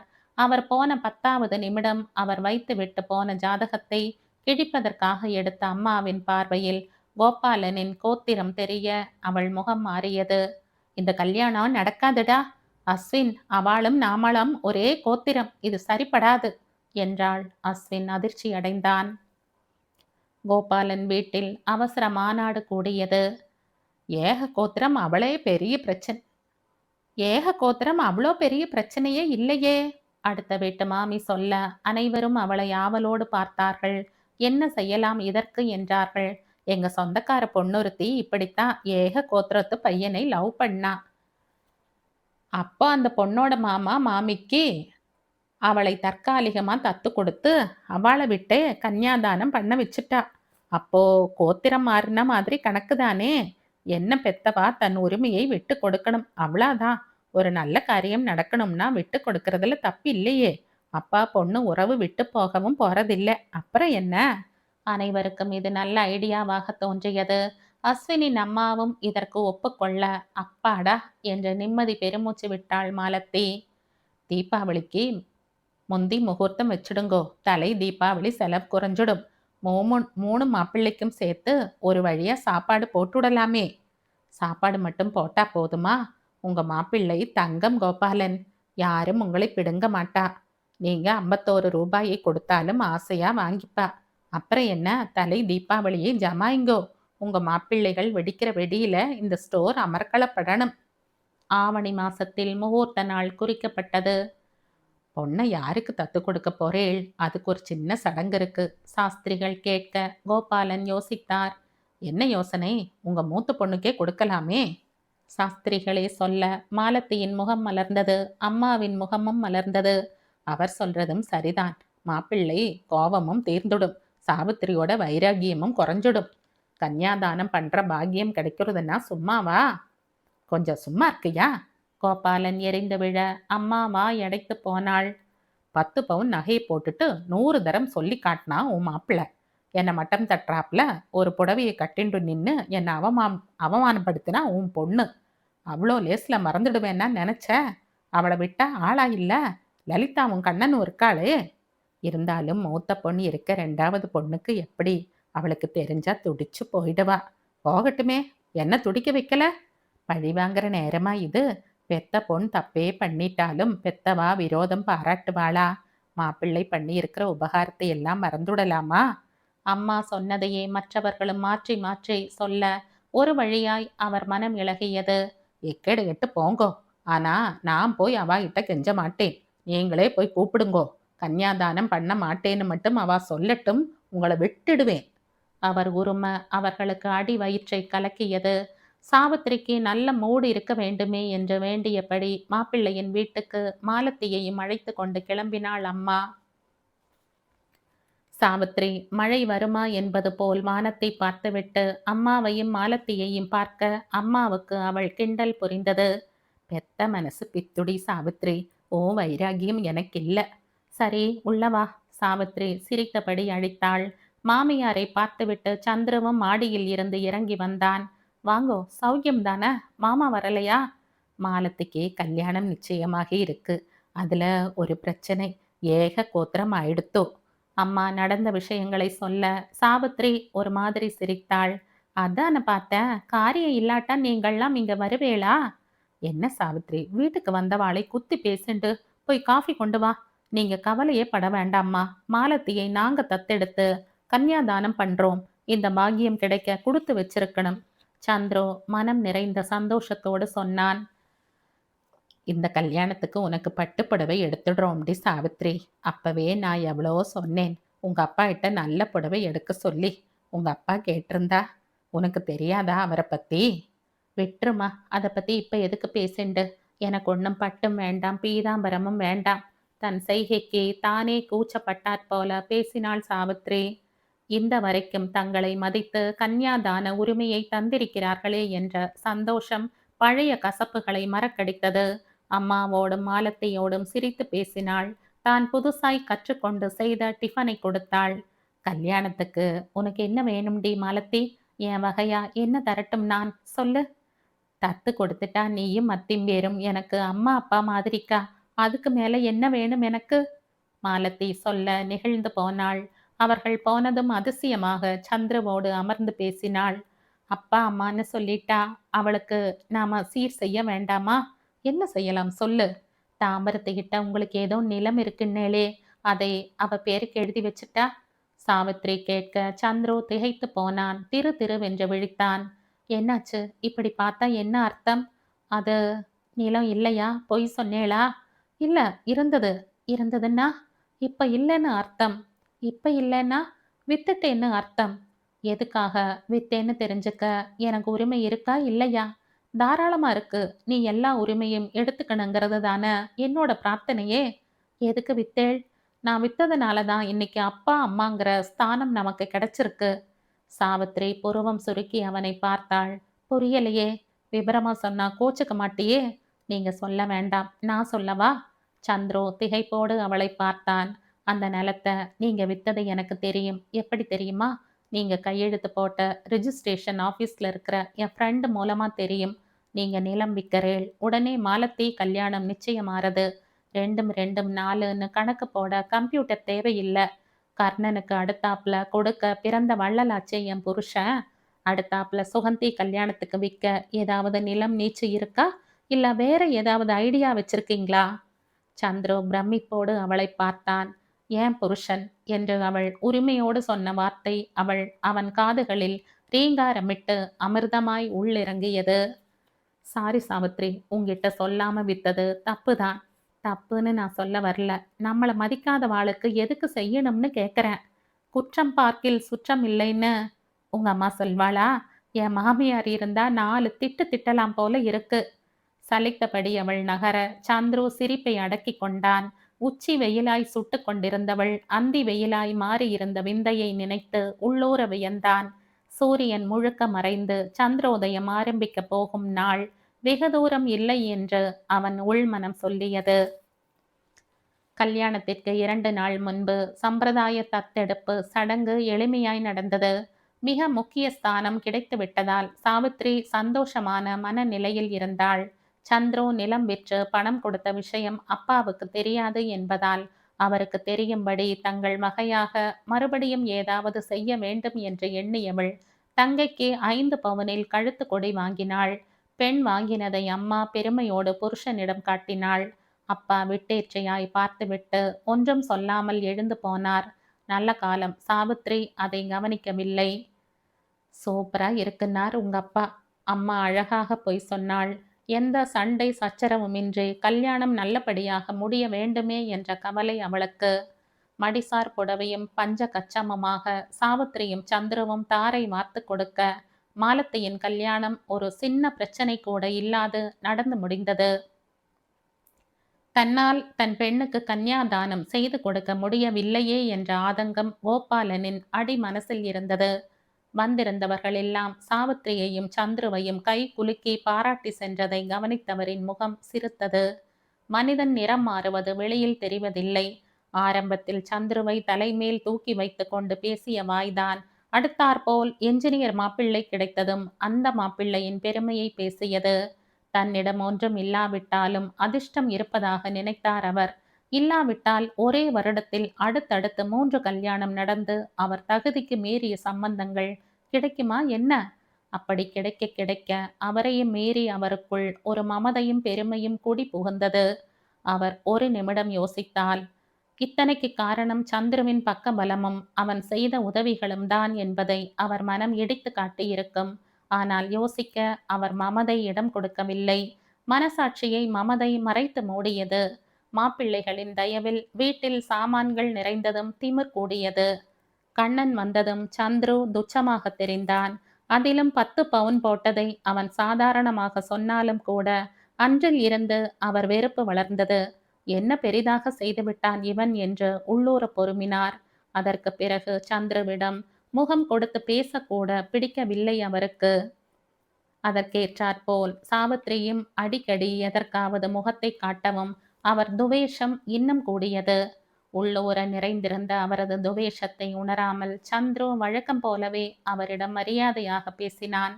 கல்யாணம் முடிந்த 2வது மாதம் தலை தீபாவளி வந்தது. மற்ற 2 பெண்களை தானே போய் அழைத்தவர் சாவித்திரியை அழைக்க மனைவியை மட்டும் அனுப்பினார். வழக்கம் போல அம்மா பூசி மெழுகி சமாளித்து பெண்ணை அழைத்துவிட்டு வந்தாள். ஆபீஸ் முடிந்து வீட்டுக்கு வந்து சாவித்திரியும் சந்துருவும் தாங்கள் வாங்கியிருந்த பட்டாசு ஜவுளி இனிப்பிகளோடு போன போது மற்ற 2 மாப்பிள்ளைகளும் கண்ணனும் அஸ்வினும் ஆளுக்கு ஒரு சேரில் அமர்ந்து சிரித்து பேசிக் கொண்டிருக்க சந்துரு உட்கார சேர் கூட இல்லை. அவனுக்கு இடம் கொடுப்பதற்காக எழுந்திருக்க போன கண்ணனை கோபாலன் தடுத்தார். நீங்க உட்காருங்கோ, இந்த ஆத்துல பாயில உட்கார்ந்து அவருக்கு பழக்கம்தான், ஒன்னு நினைச்சுக்க மாட்டார். சந்துருவுக்கு ஒரு பழைய பாயை எடுத்து போட்டார் அவர். சந்துரு அதை தவறாக எடுத்து கொள்ளாவிட்டாலும் சாவித்திரியின் முகம் சிவந்தது. மற்ற மாப்பிள்ளைகள் அமர்ந்திருந்த சேர் சந்துரு வாங்கி போட்டதுதான். அது கூட மறந்து விட்டதா அப்பாவுக்கு என்று குமுறினாள். சுகந்தியும் ரமேஷும் கூட சந்துருவை விட்டுவிட்டு கண்ணனையும் அஸ்வினையும் ஓடி ஓடி உபசரித்தார்கள். வம்புக்கு இழுத்து அரட்டை அடித்து சிரித்தார்கள். ஏண்டா ரமேஷ், முந்தியெல்லாம் அத்திம்பேர்னு ஆத்துக்கு ஓடி வருவ, இப்ப அவரை சட்டை கூட பண்ண மாட்டேங்கிற, என்னாச்சு உனக்கு? அப்பா பேசக்கூடாது நெட்டாரா? பொறுக்க முடியாமல் தம்பியிடமே கேட்டுவிட்டாள். அப்பாவை வம்புக்கு இழுக்காட்டா தூக்கமே வராதா உனக்கு? அவர் எதுவுமே சொல்லல. எங்க வயசுக்கேத்த ஆளோட தானே அரட்டை அடிக்க முடியும், அதான் அடிக்கிறோம். அத்திம்பேரிட்ட என்னத்த பேச? தம்பியின் வார்த்தைகளில் தவிடு பொடியானாள். மனிதர்கள் எத்தனை சுலபமாய் நன்றி மறந்து விடுகிறார்கள். சமயத்திற்கேற்ற பேச்சு, செயல் சாதுரியம், கிழக்கு கிளை தாவும் புத்தி அவன் மரபணுவை விட்டு இன்னும் மறையவில்லையா? முதல் முறையாக சாவித்திரிக்கு அழுகை வந்தது. கிணற்றடியில் உட்கார்ந்து முகம் சிவக்க அழுதவளின் தோளில் பரிவோடு ஒரு கரம் படிய திடுக்கிட்டு திரும்பினாள். சந்துரு, ரமேஷ் சொன்னத நானும் கேட்ட சாவித்ரி. இதுல அழறதுக்கு என்ன இருக்கு? சின்ன பையன்தானே, அவன் சொல்றதும் உண்மைதானே. 17 எங்க, 44 எங்க? மாசம் கை நீட்டி பணம் வாங்கிக்கும் போது அந்த கம்மநாட்டிக்கு வயசு தெரியலையாமா? விட்டு தள்ளுன்னு சொல்றேன் இல்ல. நல்ல நாள் அதுவுமா? சின்ன விஷயத்த பெருசாக்க வேண்டாம். ஏற்கனவே நம்ம பேர்ல மதிப்பு குறைஞ்சிருக்கு, இன்னும் அதை கெடுத்துக்க வேணாம். மதிப்பு குறைஞ்சிடுத்துன்னு ஒத்துக்கிறேளா? தலை தீபாவளியை நல்லபடியா முடிச்சுண்டு கிளம்புவோம். அது வரைக்கும் அமைதியா இரு. வா, உள்ள போகலாம். சந்துரு அவளை அழைத்து கொண்டு உள்ளே வந்தபோது கூடத்தில் இலை போட்டு எல்லோரும் உட்கார்ந்து சாப்பிட ஆரம்பித்திருந்தார்கள். சாப்பிடுற நேரத்துக்கு 2 பேரும் எங்க போயிட்டேள்? இங்க தானே இருந்தோம். டேய் ரமேஷ், நீ எழுந்து அந்த இலை அத்திம்பேருக்கு விடுடா. போமா, நான் கை வச்சாச்சு, அவர் அடுத்த பந்தியில சாப்பிட்டுட்டும். கண்ணனுக்கும் அஸ்வினுக்கும் நடுவில் இருந்து எழுந்திருக்க மனமின்றி அம்மாவிடம் கத்தினான். பரவாயில்ல, அவன் சாப்பிடட்டும், எனக்கு அவசரம் இல்ல. இங்க நிக்க கூட இடமில்ல. கோபாலன் முணுமுணுக்க சந்துரு வெளியில் வந்து ரேழியில் போட்டிருந்த சேரில் அமர்ந்து கொள்ள சாவித்ரி சிரமப்பட்டு தன் கோபத்தையும் வேதனையையும் அடக்கி கொண்டு பரிமாறப் போனாள். அடுத்த பந்தியில் பெண்களோடு அமர்ந்து சாப்பிட்டான் சந்துரு. கோபாலன் ரேழியில் மற்ற மாப்பிள்ளைகளோடு சிரித்து சிரித்து பேசிக் கொண்டிருந்தார். இரவு முழுக்க சாவித்ரி தூங்கவில்லை. 3 மணிக்கு ரமேஷ் ஊசி பட்டாசை கொளுத்தி போட ஒவ்வொருவராய் எழுந்தார்கள். அம்மா எண்ணெய் காய்ச்சினாள். கூடத்தில் 3 பலகை வைத்து அதில் கோலம் போட்டாள். 3 மாப்பிள்ளைகளையும் உட்கார சொன்னாள். மூத்த மாப்பிள்ளை சந்துருவுக்கு முதல் கை எண்ணெய் வைக்கப் போனவளை கோபாலனின் குரல் தடுத்தது. சின்ன மாப்பிள்ளையிலிருந்து ஆரம்பி, தீபாவளின்னா சின்னவாளுக்கு தான் முதல்ல எண்ணெய் வைக்கணும், அதான் வழக்கம். இல்லாத வழக்கத்தை அவர் சொல்ல வேறு வழியின்றி முதல் கை எண்ணெயை அஸ்வினுக்கு வைத்தாள். அஸ்வின், கண்ணன், ரமேஷ், சுகந்தி என்று ஒவ்வொருவராக குளித்து முடிக்கும் வரை காத்திருந்து கடைசியாக குளித்தான் சந்துரு. அவன் குளித்துவிட்டு வருவதற்குள் எல்லோரும் பாதி பட்டாசுகளை வெடித்து தீர்த்தனர். சந்துரு தூர நின்று வேடிக்கை பார்த்தான். 1000 ரூபாய்க்கு அவன் வாங்கி வந்திருந்த பட்டாசுகளில் சாஸ்திரத்திற்கு கூட எதையும் வெடிக்க சொல்லி அவனிடம் யாரும் சொல்லவில்லை. 44 வயசில் தலை தீபாவளி கொண்டாடியதாலேயே அவன் அலட்சியப்படுத்தப்பட்டான். ஆரம்பத்தில் உறுத்தாத வயது இப்போது எல்லோருக்கும் உறுத்த ஆரம்பித்திருப்பது அவர்களது அலட்சியத்தில் தெரிந்தது. ஏமா, நான் என்ன அவரை இழுத்துண்டு போயா கல்யாணம் பண்ணிண்ட? நீங்க தானே பண்ணி வச்சேள். நீங்களே பண்ணி வச்சுட்டு நீங்களே அவரை இப்படி நடத்தினா எப்படி? ஒரு கட்டத்தில் சாவித்ரி அம்மாவிடம் வெடித்தாள். ஆரம்பிச்சாச்சா? என்னடா வேதாளம் இன்னும் கீழேயே இருக்கேன்னு நினைச்ச, ஏறிட்டையாக்கும். உங்க ஆத்துக்காரரை எப்படிடி நடத்திட்டோம்? அவன் என்னடான்னா வயசானவர்னு கிண்டல் பண்றான். அவர் உட்கார சேர் கிடையாது. அவரை கூப்பிடாம எல்லாரும் சாப்பிட உட்கார்ந்தாச்சு. நேத்திக்கு காலம்பரம் முதல் எண்ணெய் 3வது மாப்பிள்ளைக்கு எல்லாருக்கும் கடைசியா அவரை குளிக்க அனுப்புறேன். வாங்கின பட்டாசுல ஒரு கம்பி மத்தாப்பு கூட அவரை வெடிக்க சொல்லல. அப்படி என்ன குறைஞ்சு போயிட்டார் அவரு? ஏண்டி, சண்டை போடணும்னே கண்ணுல விளக்கெண்ணெய் விட்டுண்டு ஒவ்வொன்றுத்துலையா குத்தம் குறை கண்டுபிடிச்சிருக்கையா? நான் கண்டுபிடிக்கல, நடந்தது சொன்னேன். அல்ப விஷயத்த ஊதி பெருசாக்குறவன் நீன்னு எல்லாருக்கும் தெரியும் இங்க. அப்புறம் ஏமா எங்களை கூப்பிட்ட? இப்படியாவது தலை தீபாவளி கொண்டாடணும்னு நாங்க அழுதமா? கத்தி தொலைச்சு ரகளைய ஆரம்பிக்காதடி. உங்க அப்பா சிரிச்சு பேசின்னு இருக்காருன்னு கொஞ்சம் நிம்மதியா இருக்க நான். நல்ல நாள் அதுவுமா எல்லாரையும் அழ வச்சிடாத. உன்னை விட சின்னவாள்லாம் ஒரு குறையும் சொல்லாம சகஜமா இல்ல. நீ மட்டும் ஏண்டி இப்படி இருக்க? உனக்கு வயசான அளவுக்கு விவேகம் இல்லடி சாவித்ரி. இங்க யாரும் யாரையும் பாரபட்சமா நடத்தல.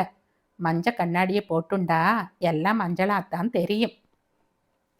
சாவித்ரி விக்கித்து போனாள். எந்த தவறும் செய்யாமலேயே குற்றவாளி பட்டம் சுமத்திய அம்மாவை வெறித்து பார்த்தாள். சாவித்ரி என்றாலே குறை சொல்பவள் என்றாகிவிட்டது. இதற்கு காரணம் அவள்தான். அதிக வயசு வித்தியாசத்தில் அவள் விருப்பத்திற்கு புறம்பாக கல்யாணம் பண்ணி கொடுத்து விட்ட ஆத்திரத்தில் ஆரம்பத்தில் அவள் வேண்டும் என்று எதற்காவது சண்டை போட்டதன் பலன் இன்று இப்படி ஒரு அவப்பெயரை தந்திருக்கிறது. அவர்களுடைய உண்மையான தவறுகள் கூட இன்று அவள் ஊதி பெரிதாக்கிய பொய்யான குற்றச்சாட்டுகள் என்றாகிவிட்டது. சாவித்ரி தன் ஆரம்ப தவறை நினைத்து வருந்தினாள். அதன் பிறகு யாரிடமும் எதற்கும் வாய் திறக்கவில்லை. சந்துருவை பார்க்க இரக்கம் மேலிட்டது. எப்பொழுது பொழுது சாயும் என்று காத்திருந்தவள் இருட்டியதுமே புறப்பட்டு விட்டாள். அம்மா என்ற முகத்தோடு வெற்றிலை பாக்கும் தீபாவளி பட்சணமும் கொடுத்து வழி அனுப்பினாள். உங்களுக்கு வேற எந்த ஊருக்காவது டிரான்ஸ்ஃபர் கிடைக்குமா? வரும் வழியில் அவனிடம் கேட்க சந்துரு வியப்போடு அவளை திரும்பி பார்த்தான். எதுக்கு கேட்குற? கிடைக்குமா? கிடைக்கும். எந்த ஊருக்கு கிடைக்கும்? டில்லி, மும்பை, எங்க வேணா போலாம். அப்போ டிரான்ஸ்ஃபர் கேட்டு வாங்கிடுங்கோ. மும்பைனா எனக்கும் டிரான்ஸ்ஃபர் கிடைக்கும். திடீர்னு என்னாச்சு சாவித்ரி? எனக்கு இந்த ஊர் பிடிக்கல. இங்க யாரையுமே பிடிக்கல. எல்லாரையும் விட்டுட்டு கண் காணாம போயிடணும். அப்பத்தான் அன்பும் பாசமும் கொஞ்சமான ஊசலாடும். இங்கேயே இருந்தா சுத்தமா அருந்து போயிடும். சந்துரு அவளை இரக்கத்தோடு பார்த்தான். சரி, வாங்கிட்டா போச்சு என்றான். அப்புறம் இன்னொரு ரிக்வெஸ்ட். என்ன? ஆத்துக்கு போனதும் சொல்றேன். சந்துரு வேறு எதுவும் பேசாது வண்டி ஓட்டினான். வீட்டுக்கு வந்ததும் சாவித்ரி முதல் காரியமாக குளித்தாள். நல்ல புடவை உடுத்தி கொண்டு விளக்கேற்றினாள். சாமி படத்தில் இருந்து கொஞ்சம் பூ எடுத்து தலையில் வைத்து கொண்டாள். ஃப்ரிட்ஜில் இருந்து பால் பாக்கெட் எடுத்து சுண்ட காய்ச்சி சர்க்கரை போட்டு வெள்ளி சொம்பில் விட்டு மாடிக்கு எடுத்து கொண்டு வந்தாள். கட்டிலில் படுத்து கண் மூடியபடி வாக்மேனில் பாட்டு கேட்டு கொண்டிருந்த சந்துருவின் அருகில் அமர்ந்து அவனை தொட்டாள். பால் சொம்பை நீட்டினாள். பாலா? நான் கேட்கலையே. நானா தான் தரேன், குடிங்கோ. ஏதோ ரிக்வெஸ்ட்னா இதானா? சந்துரு சிரித்தான். அது வேற. என்ன? உங்க பெண்டாட்டிங்கிற அந்தஸ்து எனக்கு இந்த கட்டில்லையும் தரணும். சந்துரு திகைப்போடு அவளை பார்த்தான். அப்பா மேல கோபம் எல்லாம் போயாச்சா? அப்புறம் எதுக்கு ட்ரான்ஸ்ஃபர்? யார் சொன்னா அப்பா மேல கோபம் போயிடுத்துன்னு? இப்பவும் இருக்கு. வேற மாதிரி கோபம். இப்ப என்ன மாதிரி கோபம்? அப்போ உங்கள கட்டி வச்சுட்ட கோபம். இப்போ உங்கள அவமானப்படுத்திட்டாரேங்கிற கோபம். 2த்துக்கும் வித்தியாசம் இருக்கா? இல்லையா? என் ஆம்படையானை அவமானப்படுத்துறவாளை எப்படி என்னால சகிச்சுக்க முடியும்? பெத்த அப்பாவா இருந்தாலும் சும்மா விடுறதா இல்ல. உங்களுக்கு பிடிக்காதவா எனக்கும் வேண்டாம். சந்துரு அவளையே விழி விரிய பார்த்தான். என்ன பார்வை இது? நீ சாவித்திரி தானான்னு பார்க்கிறேன். சாவித்திரி இல்ல, மிஸ்ஸஸ் சந்துரு. சாவித்திரி வெட்கத்தோடு அவன் மார்பில் முகம் புதைத்துக் கொள்ள, சந்துருவின் கரம் அவளை அணைத்துக் கொண்டது.